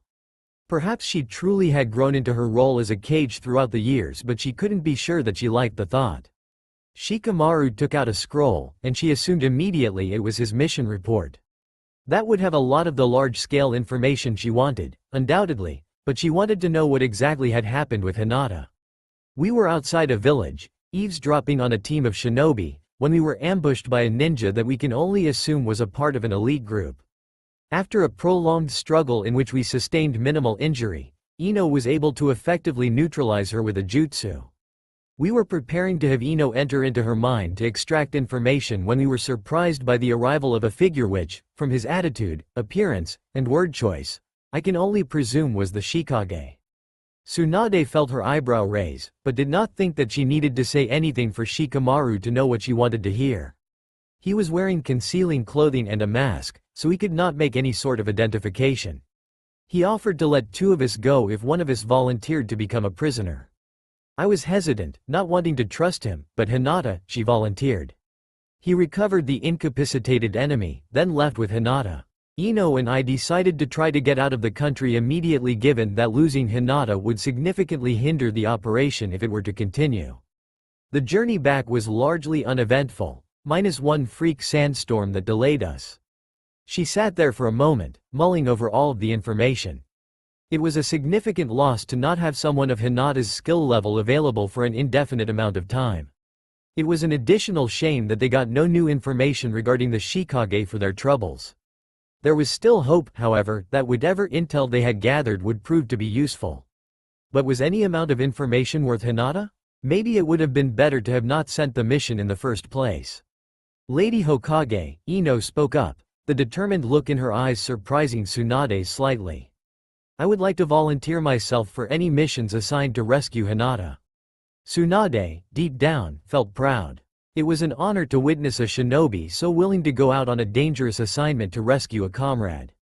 To see the will of fire burning so clearly in a younger shinobi made her feel as if her job were actually worthwhile. She would not, however, allow that pride to lead to recklessness and further loss of life. I understand your eagerness, but there is a high-risk potential threat that we know little about looming. I could simply not justify sending anyone with the specific goal of rescuing Hinata. We do not know enough about the enemy to begin preparing an infiltration mission. Ino was visibly getting prepared to protest. Tsunade put a hand in the air to silence her before continuing to speak. That being said, I'll be sure to keep your name on the short list for any future intelligence missions to Nishi. If Hinata were to be freed as a secondary goal, that would be acceptable. Understood? She saw the girl nod. Good, dismissed. Remember that you were in Suna on a diplomatic mission. I will inform Hiyashi about his daughter, though officially, she's still in Suna. As the two left the room, a frown formed on her face. She was not looking forward to the conversation she would have with Hiyashi Hyuga. He stood at the end of a large table, overlooking its contents. On the table was the most detailed map of the elemental nations that he had ever seen, intricately put together based on every bit of intel available to the intelligence division. Every city, village, bridge, river, valley, and mountain range of any strategic importance was included. A work of art more than a work of cartography, in his opinion. Years of war had sparked an appreciation for the strategic level of combat and taught him the value of proper intel. In the beginning, his only real strategy was to do what made the most sense to him. If a plan didn't work, he would rely upon himself to force it to work. It was not eloquent, but it was effective. Now, however, he used this board to envision strategies, counter-strategies, decisions he would make, and how his enemy would react to those decisions. He envisioned battle strategies for every major location, imaging the ways to make sure his shinobi could achieve victory in the face of what should be insurmountable odds. It was exciting in a way he had not previously known. War was a strange thing. There were so many opportunities for improvement, for innovation, for creativity within the field of battle. That is why all of the truly great shinobi were forged in the fires of war. It forced them to better themselves and to find solutions, to address any of an infinite variety of problems in only a fraction of a second. In his experience, the mind was sharpened in conflict more than any other skills. And yet, in a moment, a stray kunai from an entire field away could end everything. Perhaps it would, however, be less exciting without the exhilaration of a possible defeat. Shikage-sama, a man came in, kneeling immediately with a bow. The people of this land were quick learners, he would always give them that. They took exceedingly well to learning new techniques and new chains of command. A surprising amount of them had been quite willing to submit rather than continue to fight, preferring a new stable society to the anarchy of years prior. He gladly offered redemption to those he saw were deserving. "General, I have begun stockpiling the supplies as you requested. All is going well and there are no foreseeable hindrances. Do you have any additional commands?" General Hideki Itama was an interesting man. Fiercely loyal, his first influential leader here in the Western lands. Formerly head of the Itama clan, he had been forced to relinquish the title upon assuming a position as a general. The Itama were nothing but the dregs of these lands huddled together, forced to depend on each other because they had nobody else when he first happened upon them. They had a strong survivalist spirit and a resilient spirit. He had fit right in among the impoverished clan and stayed with them for a time so he could cultivate his own talents. When the Itama were attacked, it had been easy to convince them that they would perish were he not allowed to lead them. Hideki publicly surrendered control of his shinobi forces to him near the onset of that war. It only took about a day to quell the resistance to the move, and then he began to establish the basics of a command structure. Of course, at the time, the force was so small that it really became a showcase of his personal talents. Still, the experience would prove invaluable to him and, over a short amount of time, he would prove the victor in that conflict. It was this conflict that would drive him to lead the entire unification. And Hideki had been loyal ever since, a follower from the beginning. A man willing to sacrifice his own power to one greater than him. At the moment, Hideki was in charge of logistics. It was an interesting task to provide security across the entirety of the unified lands while aspiring for more. Making sure all these people were paid and properly informed while knowing the chains of command was not an easy job. But Hideki would do it. The man seemed to have a mind for those sorts of things. Not the best fighter, certainly, but clever. Possibly dangerous, as the clever ones always could be, though no signs from him up to now indicated such. No. Dismissed. With Hideki gone, he found himself walking toward his mask. He really only wore the mask to keep his identity hidden from outside shinobi. He had no idea how people got the idea that he only wore the mask when he was executing traitors. People had the ability to come up with the strangest of rumors. Why, exactly, would he have to wear a mask to execute traitors? That was far from the only rumor he'd heard about himself, but he would never bother to address such things, preferring instead to allow the people's minds to run amok. Putting on the mask, he then threw on a hood in order to cover his hair. As he walked toward the dungeon area of his palace, he thought for a moment about his prisoner. Hinata Hyuga. It was interesting that Tsunade was willing to send 3 major clan heirs into his lands. She must have had great confidence in their skill. It was a great disappointment to see Akira defeated. He fully believed that the sword's mistress showed great potential. Even though she was among the weakest of his Shugoshin, her talents typically allowed her to achieve victory. He would make sure the woman received a proper reminder of the importance of battle tactics and remembering her opponent's abilities. Every single one of his Shugoshin were expected to know at least the minimum about every major clan trait in the elemental nations. When he offered the 3 Konoha the ultimatum, he already knew whom of the 3 would accept it. The Nara would naturally be against such a proposal because the proposal defied obvious logic.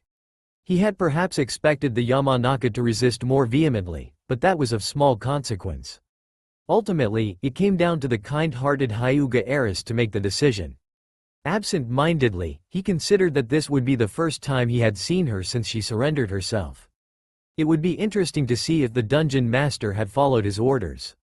On the first floor, in the first cell on the left, he could see through the dimly lit bars the figure of a girl lying on a bed. From initial observation, it did not seem that she had lost any weight thus far, and he assumed that she was being fed as he ordered. As interesting as it had been to experiment a bit on the previous prisoners, this girl would be living the easy life. Relatively speaking, of course. "What do you want?" she asked, somewhat weakly, though much more strongly than previous captives were able to in a similar period of time.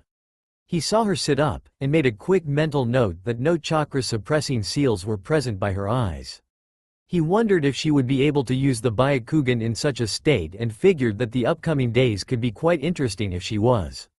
The dungeon master was not a particularly skilled ninja, and he figured that someone of her level would undoubtedly be able to kill him by using some charm and a piece of stored-away silverware. He did not respond to what she said, choosing instead to simply observe. He did not really know why he chose to do so, perhaps his curiosity got the better of him. After a brief moment, however, he decided to at least move closer to the bars to see her reaction. It was interesting to see no fear in her eyes, but rather, the clear look of interest. Perhaps he had been too kind to allow her to travel all the way to the capital unrestrained, but really, someone with her abilities would know that trying to escape would be futile. "Are you the Shikage?" A harmless enough question, really. She already knew.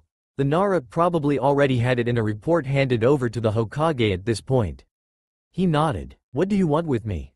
That question seemed a bit vain. He would have gladly taken either of her teammates as captives should they have volunteered instead.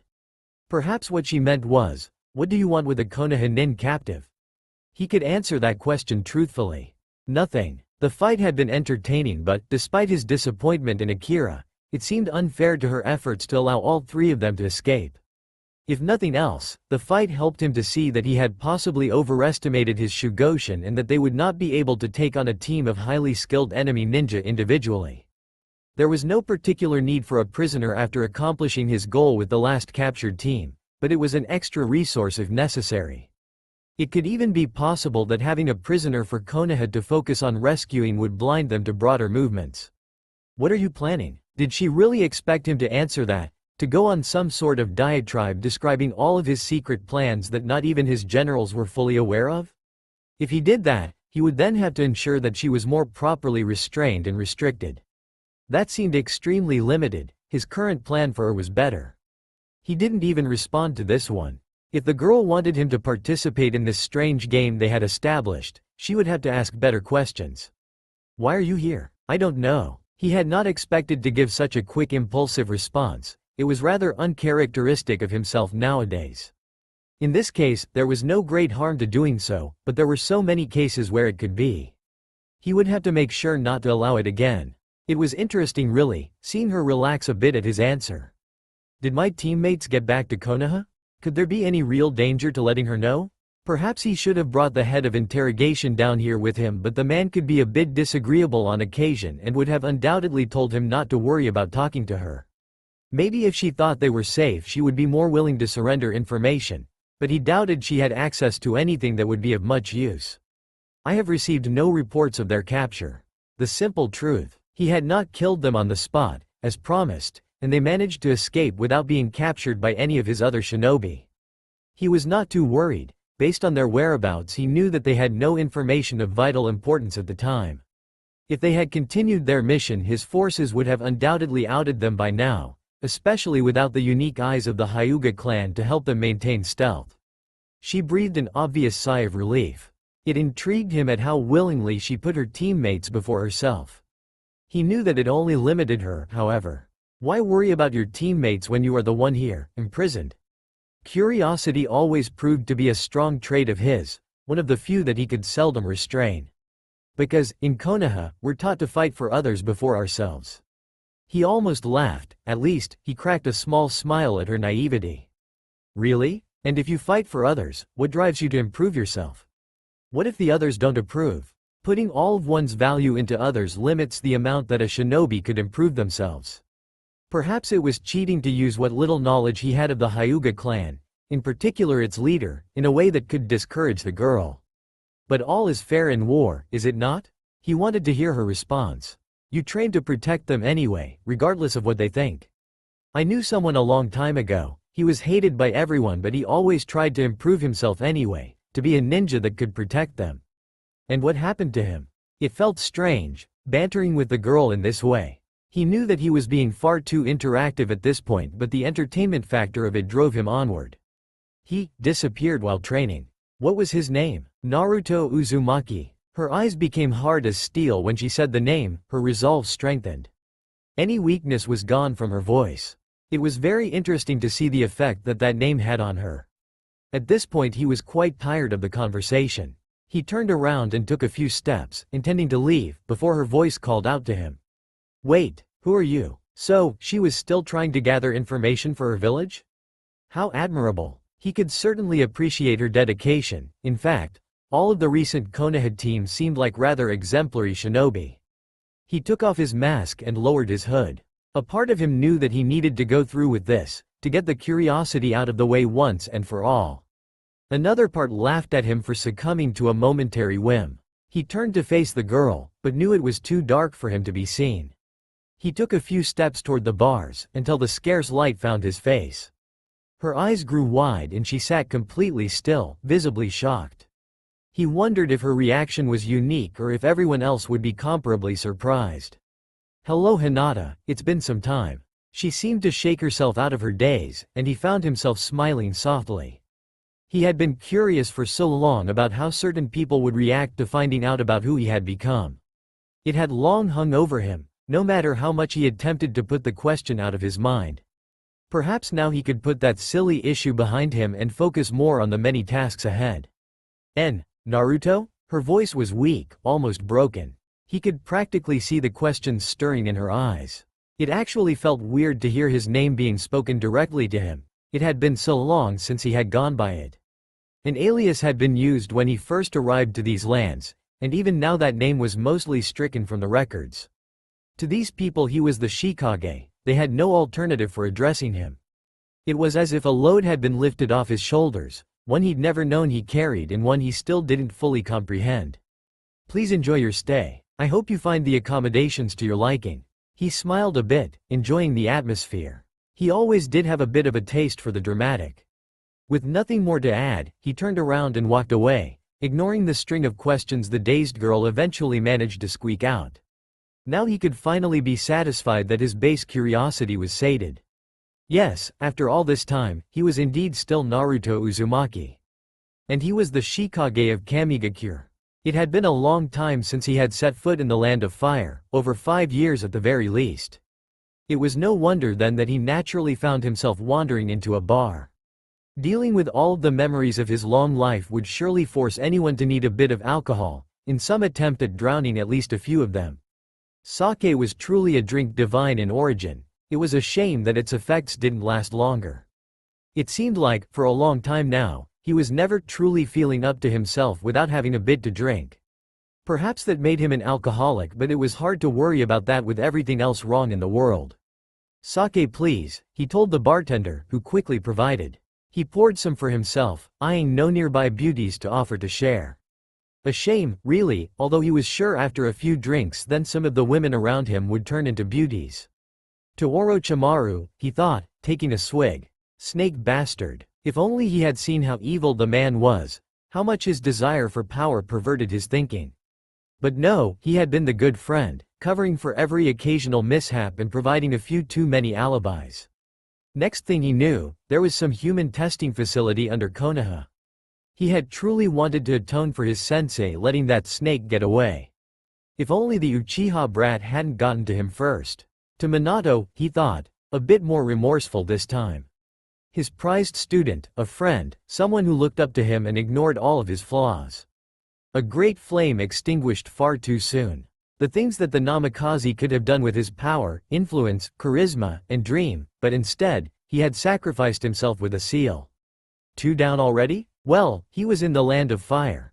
Makes sense he'd drink more than usual. Another one. To Tsunade, he said mentally, thinking to his longtime teammate whom he had not spoken to in years. Had they stayed in touch at all since she had become Hokage? No, of course not. She wouldn't want to see him anyway, not after what happened. He knew she blamed him a little bit for losing a crucial part of her world, even if she may not say it directly. Oh well, he'd see her in a few days anyway. He had another swig left, so added a quick, to Hiruzen, to honor his late sensei.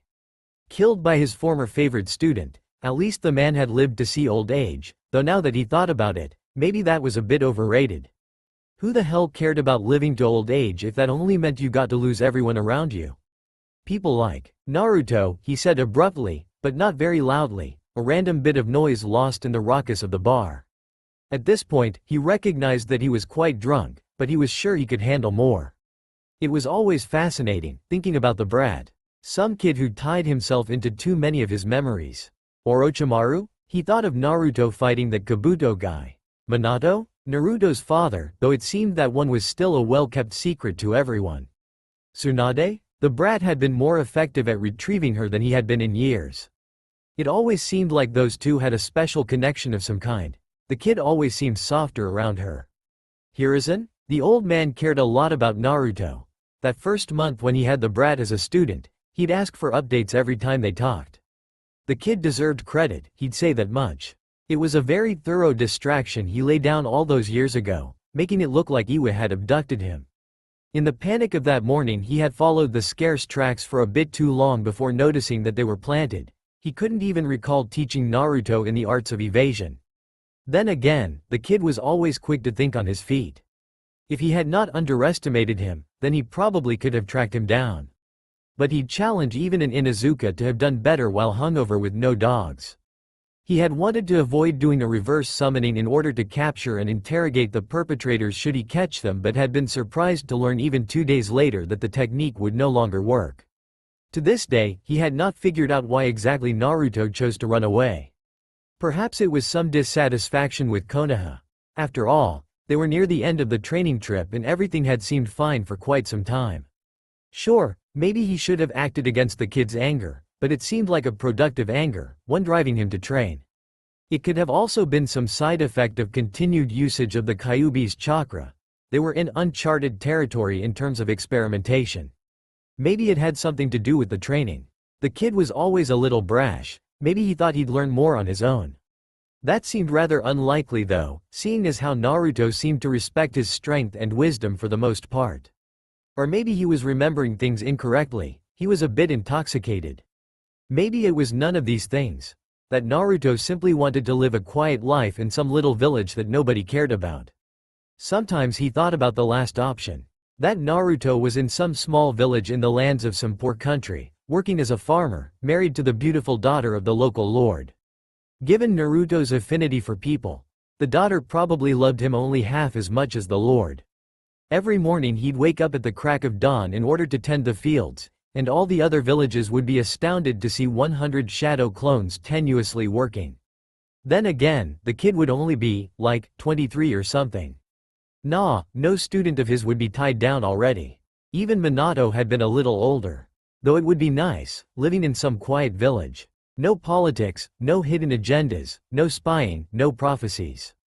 Prophecies, yes, they were the greatest pain of his life. Listening to some bumbling elder toad who might have just been completely insane had truly become one of the main sources of grief in his life. It hardly seemed like that prophecy would be coming true at this point. Then again, who knows, maybe Naruto doing nothing will save the world, or his doing nothing will doom it. But if that was the case, then why would the elder single out one of his students? What would make them special enough? He sighed, taking another swig. Naruto had always been too ambitious to choose the lazy life of simple luxury, that he was sure of. The kid was either in big trouble or doing well for himself by now. How the kid managed to avoid him entirely while doing anything, though, was a troublesome thought. He finished off his sake and decided to finish the drinking early. It would be better to distract himself with one of the other shinobi vices. Alright ladies, keep calm. Jiraiya the gallant toad sage of Mount Myoboku is here to entertain. Distracting one failure with another. Shika, do you think that Hinata's okay? A concerned Ino asked, not for the first time. The weary Nara sighed. Ever since that mission, Ino had been clinging around him a lot more. Even though they had been teammates for years, they had never really lost anyone while on a mission together, despite the many times that one of them certainly had been a bit too close. Yes, I do not think he would have offered us such peaceful conditions to leave if he intended on hurting her. I think that the last prisoners served as his message so Hinata should fare better than the prior team. Part of him did think that, though another part of him was quite worried about the Hyuga Kekkei Genkei. It had seemed the enemy had some knowledge of their clan abilities, so there was no way to simply hope for ignorance on their part. Those special eyes could suddenly be quite the detriment to her, though he tried his best not to allow his mind to wander down that road. The blonde visibly relaxed a bit, and it made Shikamaru able to enjoy his cloud watching just a bit more. Honestly, the girl could be so cool whenever she wasn't so bossy or high-strung. Then again, he supposed that an Ino that wasn't a little bossy was not really Ino at all. Still, it'd be silly to think the conversation was finished already. He might as well get on with it. Are you worried we won't get her back? Of course I am, aren't you? She could be sitting in some dungeon, starving to death, tons of perverts having their way with her malnourished body. Or already dead. Yes, those are all possible. I suppose we just have to believe that she's okay then. Girls were so troublesome, always jumping to the worst conclusions. All we can do is just believe? Yep, for now, at least. Quote, I guess you have a point. Of course I do. You're such a know-it-all. He rolled his eyes before he closed them, deciding that actually watching the clouds might not be as enjoyable as simply listening to the world around him. It could be a bit more relaxing than just watching clouds, since sometimes the clouds could have shapes, and he would think about why they had those shapes. When he closed his eyes, however, then there was only sound and, even if occasionally there was a bit much sound, at least he didn't have to worry about visuals. That was one whole less sensory function to concern himself with. Even still, it couldn't stop his mind from wandering once more to Hinata. It had been his mission to lead and someone had gotten captured. No matter how many times he told himself that he had not made any critical mistakes, there was a nagging feeling that he could have done more. If he wanted to avoid feeling this down after future missions, he might have to try harder than he already forced himself to. He sighed, thinking only what a drag this whole prior mission turned out to be. Lord Casecage, our analysts have deciphered an urgent message from Konoha. Gaara still felt a little odd hearing himself referred to by his title, despite having it held it a good number of years. The position of Casecage was never one he had thought he would find himself in. Indeed, when he was younger, he would have killed anyone who suggested it. The thought that he had taken after his father would send him over the edge. That all changed, however, when he met Naruto Uzumaki. Uzumaki taught him a special lesson, that to hate everything was to get nothing accomplished. So, as he recovered from his first and thus far last defeat, he realized something. The only thing he truly hated was his father. Unfortunately for him, Orochimaru took care of his father before he could. So really, that left one way at revenge. For the son that his father wanted dead to take over the position as village leader. And really, it was almost too easy to get the job once he stopped killing everyone. Now, his father was nothing but some relic of the past while he presided over an entire village. The justice was almost too perfect. Leave it. The man left the scroll on his desk as Gaara quickly began examining it. It was always nice to get a break from the typical, everyday work. It was amazing, in an odd kind of way, that the village saw fit to bestow upon their chosen leader a burden by which few would wish upon anyone. He was definitely surprised by what he was reading. A united West, some hidden village calling itself Kamigakure, some Shikage figure, 2 Konoha nin executed. Still, he read through the entire document before allowing himself time to really think. Once he was done, he simply thought things over. As interesting as all of it was, there was little he could do with the information.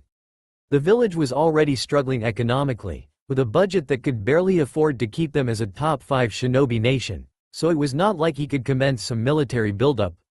They had only finished paying reparations for the failed invasion of Konoha 2 years ago and were finally beginning to recover a bit. It'd be foolish to halt the progress based on so little information. Additionally, what were the odds that the upstart village would be able to deal with its own issues effectively enough to become an issue to others? He put the scroll away before returning to his more regular paperwork. Naruto sat in his office, situated at the top floor of the Shikage's palace in central Kamigakure. The walls were painted in dark undertones, with Jashin's symbol serving as a repeating motif along with various other depictions of wartime activities and prior great battles. Besides his desk, there was a row of items of particular importance behind him with the Fujo burrito at the forefront, awaiting the day he would once again need it. In front of him were 4 chairs, none of which were nearly as decadent as anything else within the office. Its occupants were meant to understand that their position was below his, given to them as an extension of his own power. The current occupants of the chairs were an impressive bunch. General Hideki Itama, General Kenchi Okoya, General Hiroto Haruki, and Head of Intelligence Shinzen Ryu. Together, they were probably the most influential of all his subordinates. Not all of the four were heavyweights in combat, though all of them were extremely skilled in other aspects that were key to fulfilling his ultimate goal. Kenshi Okoya was never a public figure. The Okoya clan had been known only vaguely as an exceedingly average clan, with no Kekkei Genkei or any other inherent advantages that other clans tended to have. They had not been among the fully independent clans upon his arrival. Instead, they had been in partnership with the Tojo clan and together formed one of the stronger forces in the region. In his fighting against the Tojo Okoya clan, however, Naruto had consistently found himself quite frustrated with their tactics. Rather than rely on the quality of their best ninja to pull through, Kenshi used his role as commander to maximize the effect that the average shinobi could have upon the outcome. He could see this being a necessary way of thinking for his forces and so offered Kenshi a role serving him. Eventually the Okoya were allowed to submit while an example was made of the Tojo. Hiroto Haruki was a warrior at heart and had been known throughout most of the lands as a formidable opponent.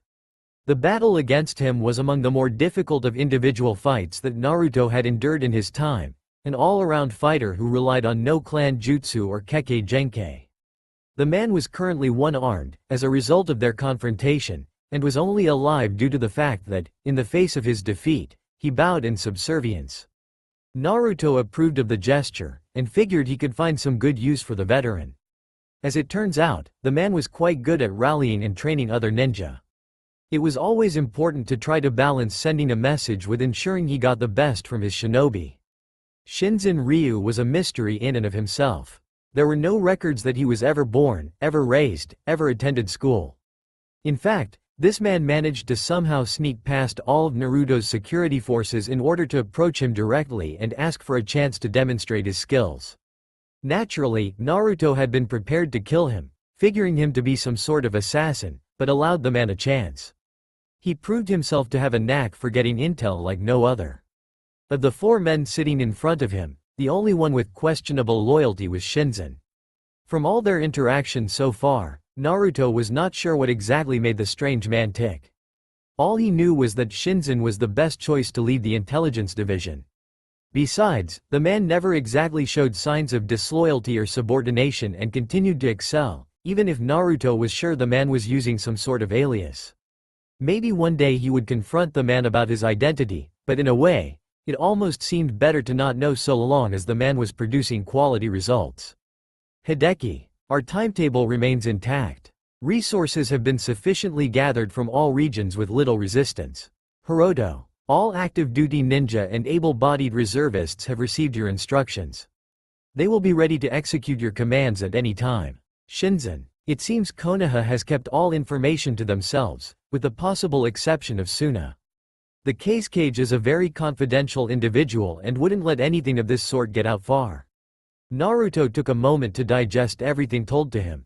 Everything was going according to plan thus far, though that could change in an instant. Very well. With the preparatory stages underway, it is only fair that I clarify the purpose of all your hard work. While I am sure that you have all made guesses and figured it out, it will be best if you operate with a keen sense of purpose. We are working toward the absorption of the elemental nations. Though this task will undoubtedly test the limits of all our abilities, I believe it is necessary at this point. They will soon be too curious, seek too much interaction, and will become too dangerous. There was not a hint of surprise on any of the faces. It seemed they were all capable of working out the extent of his ambitions beforehand. Naruto continued, I have already developed a strategy for the initial stages of the campaign. Kenshi, you will stay behind to learn of my plans. The rest of you are to continue carrying out your orders until further notice. Hi, Shikage-sama, was said by all four of them, and all except for Kenshi bowed as they got out of their seats to make a swift exit from the room. Shikage-sama, do you truly believe that you have a way to assure victory against the 5 great shinobi villages? Assure victory? Absolutely not. We'll be outnumbered and outsupplied, against a diverse set of shinobi with an extremely wide range of skill sets with a large pool of minds to contribute to strategies. There can be no doubt that the enemy will resist us at every turn, using every ounce of their might to undermine our plans and ensure our defeat. Naruto smiled. But that's the exciting thing, isn't it? On the outskirts of Kamigakure, a large grid of tents and training facilities stretched across the cleared grounds. Thousands of occupants feverishly labored, moving crates, unloading wagons, forging necessary armaments, or, as many were doing, undergoing a large group training session focused around imprinting an instinctive knowledge of new tactics previously not a part of their individualized clan systems. In a large environment with so much activity, nobody took particular notice of a single toad traveling between tents. Especially since that toad was doing everything within its power to be both stealthy and nonchalant. Eventually the toad found its way into a somewhat larger tent towards the rear of the compound, consisting mainly of a large bed with several above-average-sized desks spread out. The coast seemed clear inside the tent, with most of the immediate area seeming to have a low amount of foot traffic. Quickly emerging from the toad, his white spiky hair only slightly slime-covered, was the large form of the toad sage Jiraiya. Not knowing how long he would have to canvass the no doubt temporary lodging, he began looking for valuable information immediately. The goal was simple: find out about the Shikage. Some month ago he had, on a whim, decided to visit with Tsunade after years of separation. At least, he tried to convince himself that it was voluntary despite the inexplicable feeling that he needed to. After a good knock on the head, possibly deserved, she briefed him on the situation. Part of him supposed that he should really have been paying more attention to things in the area, but in reality, it was hard enough to keep the best spy network in the world running in the elemental nations. Perhaps he had heard whispers here and there in some taverns, but, at the time, it had mostly seemed inconsequential. Tsunade wanted to know who the Shikage was. He could tell in her mannerisms that it was clearly distressing her. The only gentlemanly thing to do was to find out the information for himself and report back to her. Besides, his curiosity about the workings of this new nation were going to warrant a trip or two eventually anyway. Now that he had a mission, he'd just be a bit more covert about it all. He knew very few things about the situation, and the little knowledge he had was not very useful in gathering more. He knew that the Shikage's true identity must be some sort of secret, but did not know where the secret began. Would some common genin know the truth? Likely not, but would even a common junin?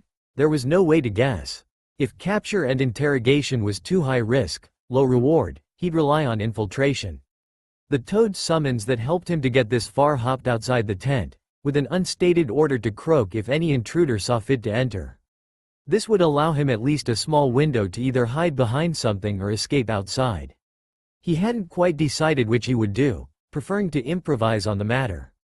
With any luck he could find some information looking at the desk in front of him. He saw a variety of files, papers, envelopes spread out. While at first glance it appeared as if he was being awarded a treasure trove of information, it turned out that most of what was presented was useless to him. Sure, there would be some use if he were to steal or copy a series of reports on the training progress of the shinobi, but it would be a waste of valuable time given the larger importance of his current mission. There would be time later to worry about the small details. Skimming over the pages as quickly as he could to make sure nothing of greater importance was on them, he began to notice something quite disturbing. Several times through the reports, the hidden villages of the elemental nations were mentioned, especially Konoha. It seemed that the shinobi were being trained to fight in a certain way to overcome a certain foe, not simply to become stronger. Additionally, reading into some sections slightly more, he began to see that there was more known about Konoha than the others. Moving on from those documents, he found a series of more personal letters that helped him very little except in figuring out that the tent was probably occupied by a man known as Hiroto Haruki, for nearly all of the letters were addressed to him. He had already been able to guess this tent was of some importance from simple observation as well as its location. These were almost entirely useless, except in indicating that the man was quite popular given that many of the letters were from different cities. While not exactly groundbreaking, it could add up with other factors to equal something important. The rest of this particular desk seemed to be nothing of interest to him, so he moved on to the next. This one had, on top of it, 2 stacks of paper. Taking a quick glance of the papers, he noticed that one stack seemed to be incoming messages and the other was outgoing. Whereas the prior letters were personal, these were clearly not. Part of him became quite worried that a stack of outgoing papers meant that anyone could waltz in at any time in order to retrieve them or finish with them. Simply another reminder that he needed to be swift if he were to escape unnoticed. Again, he began to skim the documents, hoping these could be of higher importance. Included in the incoming messages seemed to mostly be reports from various shinobi about the status of training or students. Jiraiya was beginning to judge that this Hiroto fellow played quite a large part in the development of shinobi in this country. Sifting through the outgoing messages, it seemed to be mostly the same. Recommendations about bettering the training of particular shinobi were the norm, with individualized training regimens included. He did, however, find something more interesting at the very bottom of the stack. A letter to the Shikage himself. Unfortunately, it was simply a letter about the overall training of the forces in the area. Apparently it was going, according to schedule, and Jiraiya was beginning to wonder if this guy did anything else. Searching the drawers, he found something that seemed like it could be the jackpot. He opened a small scroll, highly official in appearance, and began reading from the top. It seemed to have been dated to about 1 month ago. Preparations are to begin as planned for the upcoming operation. I am to be informed weekly, at minimum, of all progress being made. As promised, an increased budget has been allotted toward ensuring the timely completion of all necessary action. Any proposal to significantly alter any aspect of the plans must be evaluated by myself before enactment. The previously discussed timetables remain in effect, and I fully expect to have them met. Additionally, should patrols encounter further spies, protocol is now total elimination. Following the capture of the recent Konoha nin, I have collected a satisfactory amount of information. It is no longer deemed necessary by myself to risk anything less than the total annihilation of those who would seek to undermine our efforts. As we prepare ourselves for the coming storms, we must remember that we shall be guided not only by myself but also the rightness of our intentions. So long as we trust in our path, then we shall not falter. Though the very nature of this world shall work against us, we will prevail. We must. In the bottom right of the scroll, there was a stamp with the Jushinist symbol along with the word, Shikage. There seemed to be some sort of pattern with the rest of the ink on the stamp, but Jiraiya could discern no obvious meaning to it and assumed that it was mostly to authenticate the scroll in place of a proper signature. It was very strange that the man would not sign with his first or last name as was commonplace in the other elemental nations. Was his identity really that much of a secret that even a document meant for such a high-ranking individual? At this point in the venture, Jiraiya was sure that he had gathered enough circumstantial evidence to confidently say that the Shikage was planning some kind of large-scale conflict. The problem was that he could not exactly say with whom. Additionally, he found it quite disturbing that the scroll mentioned gathering information from a captured Konoha shinobi. Surely a Hyuga heiress would not actually be divulging information to the enemy? Or was it possible that they had someone else, possibly a captured missing nin? It was at that moment Jiraiya heard a croak, and before even he could react, the entrance to the tent flew open and several ninja quickly ran in, kunai already drawn. Interestingly, the man in the front was one-armed, his left arm cut to nearly nothing. Immediately, he guessed that someone had finally noticed his chakra was out of place. He had been trying to suppress it as much as possible, but clearly his location within the compound allowed him to be more easily singled out. So, to what do I owe the honor to have Jiraiya of Konoha in my tent? The one-armed man asked, a steady calm in his voice. Jiraiya noted that the man clearly knew of him but did not seem intimidated. Ah, so my name is known even in these lands. I should have known that Jiraiya, gallant toad sage of Mount Myoboku, would be revered even in these lands. A brief moment of surprise flashed across two of the kami nin but not across the leader, whom he presumed from what he had read to be Hiroto Haruki. As interesting as it would be to have a nice conversation and shoot the breeze, he had a decent idea that it would not be good for his long-term health. Without a moment's more hesitation, he built up a burst of chakra in his lungs. Fire style. Grand Fireball Jutsu. As soon as he let loose the attack, he was certain that he saw Hiroto form the seal for an earth wall. Distraction in place, the gallant sage brandished a kunai and slashed through the nearest wall to the tent, quickly building up speed as he bravely ran away. He could see from the corners of his eyes multiple shinobi immediately reacting to the attack but ignored that as he leapt away from the camp. It was probably less than 30 seconds after initiating the distraction that the Sannin had already cleared the perimeter of the camp and entered the sparse forest on the outside. Knowing that he was undoubtedly being followed, He formed two shadow clones who immediately appeared beside him and branched off into different directions in hopes of confusing the pursuers. Jiraiya was under no illusion that he was the fastest shinobi in the world. After all, Minato had been much above him in that category and who knew what abilities the shinobi in the West could have. In a situation wherein the enemy were confused and the initial shinobi had been delayed, however, he did feel rather confident in himself and in his strategy. Elsewhere, a messenger was quickly sent to the palace of the Shikage in order to inform their leader immediately of the espionage.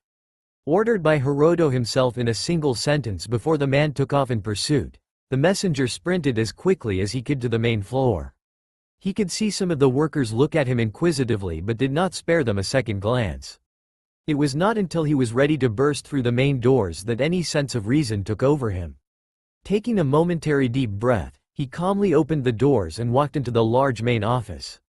When he locked eyes with his leader, a look of mild confusion with just the slightest hint of irritation met him. Having come from a clan that had submitted of their own will towards the end of the unification, he had never before seen the face of the Shikage in person. He had only heard stories of the immense presence that the man carried, never truly understanding exactly what that meant. As he looked into eyes of steeled blue, staring into him with a terrifying casualness, it did not take him more than a second to drop to one knee. "Shikage-sama," he said, head bowed. He looked back up to see the man standing from his seat, approaching him. His heart skipped a beat, and after his hasty rush here he felt himself sweating for the first time.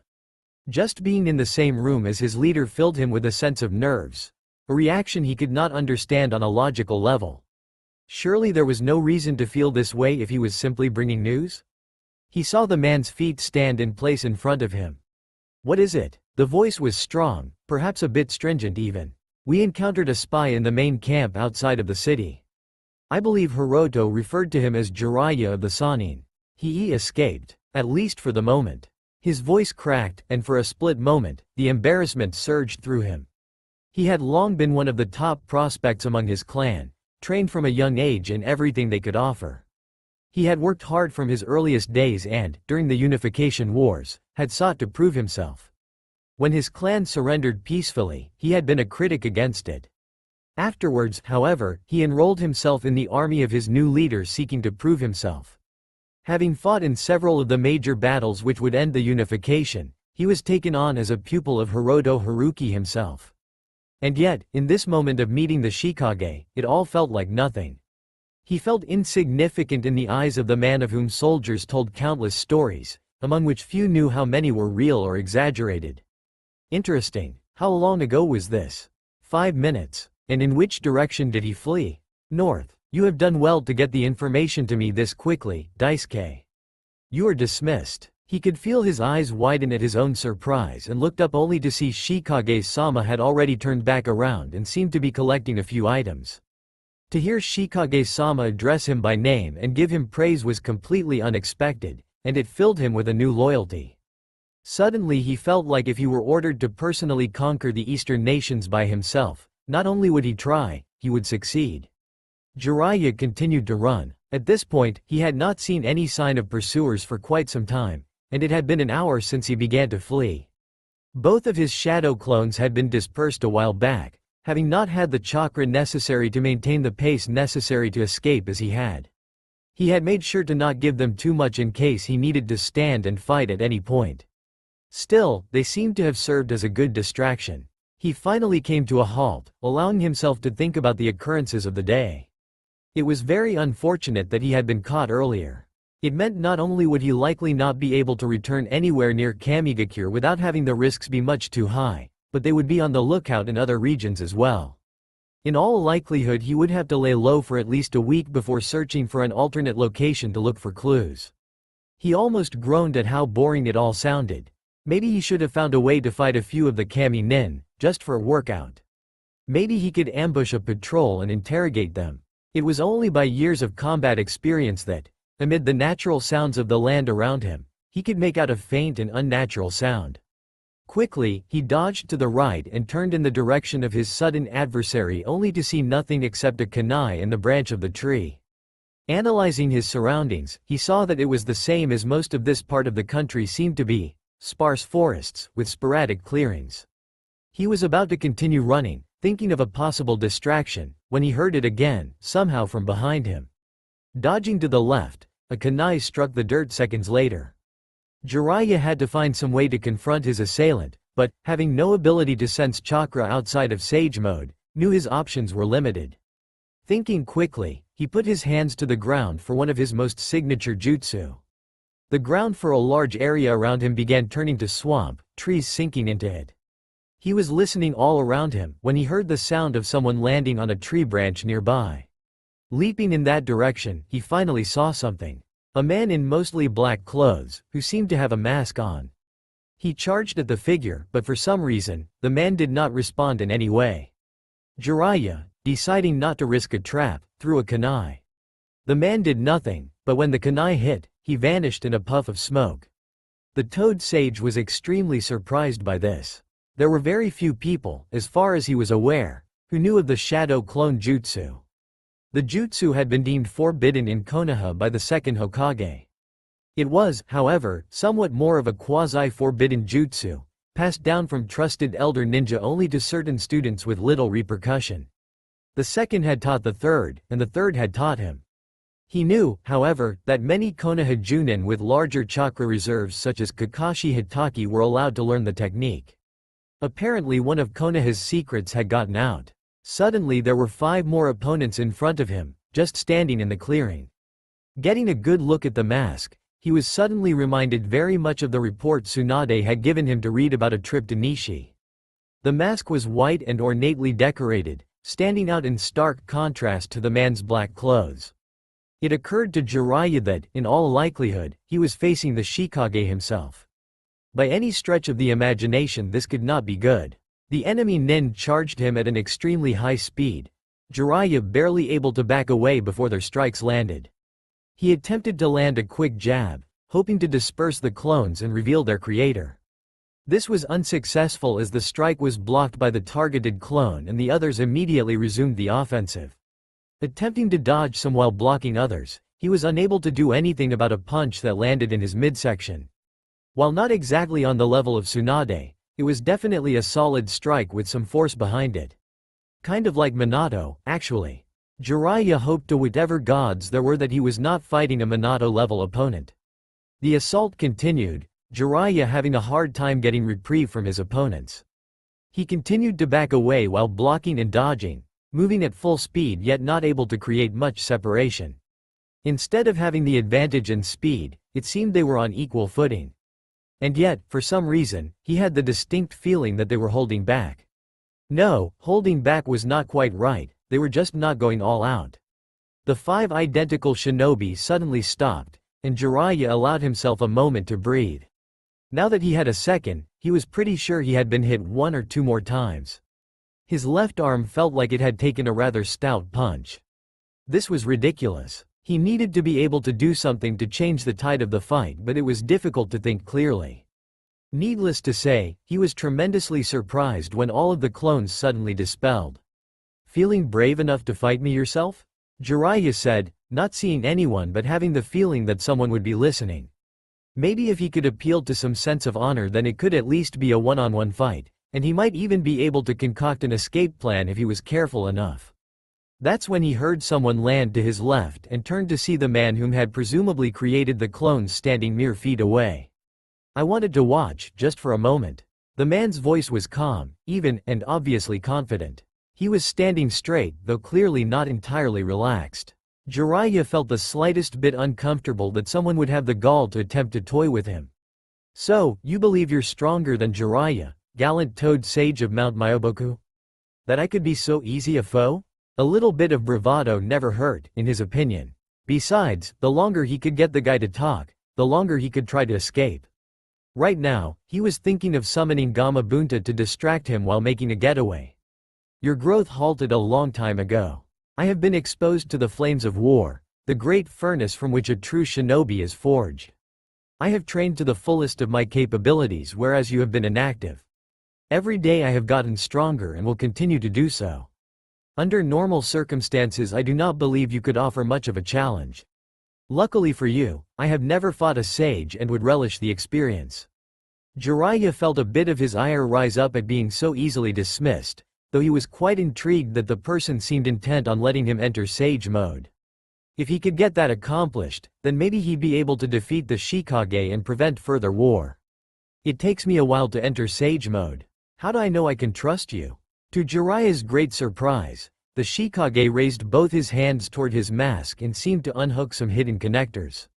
His hood fell down, revealing a low-cut head of blonde hair. That was very interesting for blonde, especially such a bright blonde, was quite uncommon throughout the elemental nations. Hell, the last time he had seen such a brightly colored blonde guy was, oh no. Jiraiya felt his chest tighten and his breaths became somewhat labored. No, it couldn't be. It was impossible, wasn't it? Then again, the timeline seemed to add up. The man took his mask off, his blue eyes staring deeply into Jiraiya's without a flinch of hesitancy. As soon as Jiraiya saw his face, it felt like a part of him was crushed. It seemed so outside the realm of possibility, and yet, here it was. You can trust me, sensei. I promise. He had a slight smirk on his face, and Jiraiya felt suddenly sick. That's all for now. If you enjoy this video, then please like, share and do comments.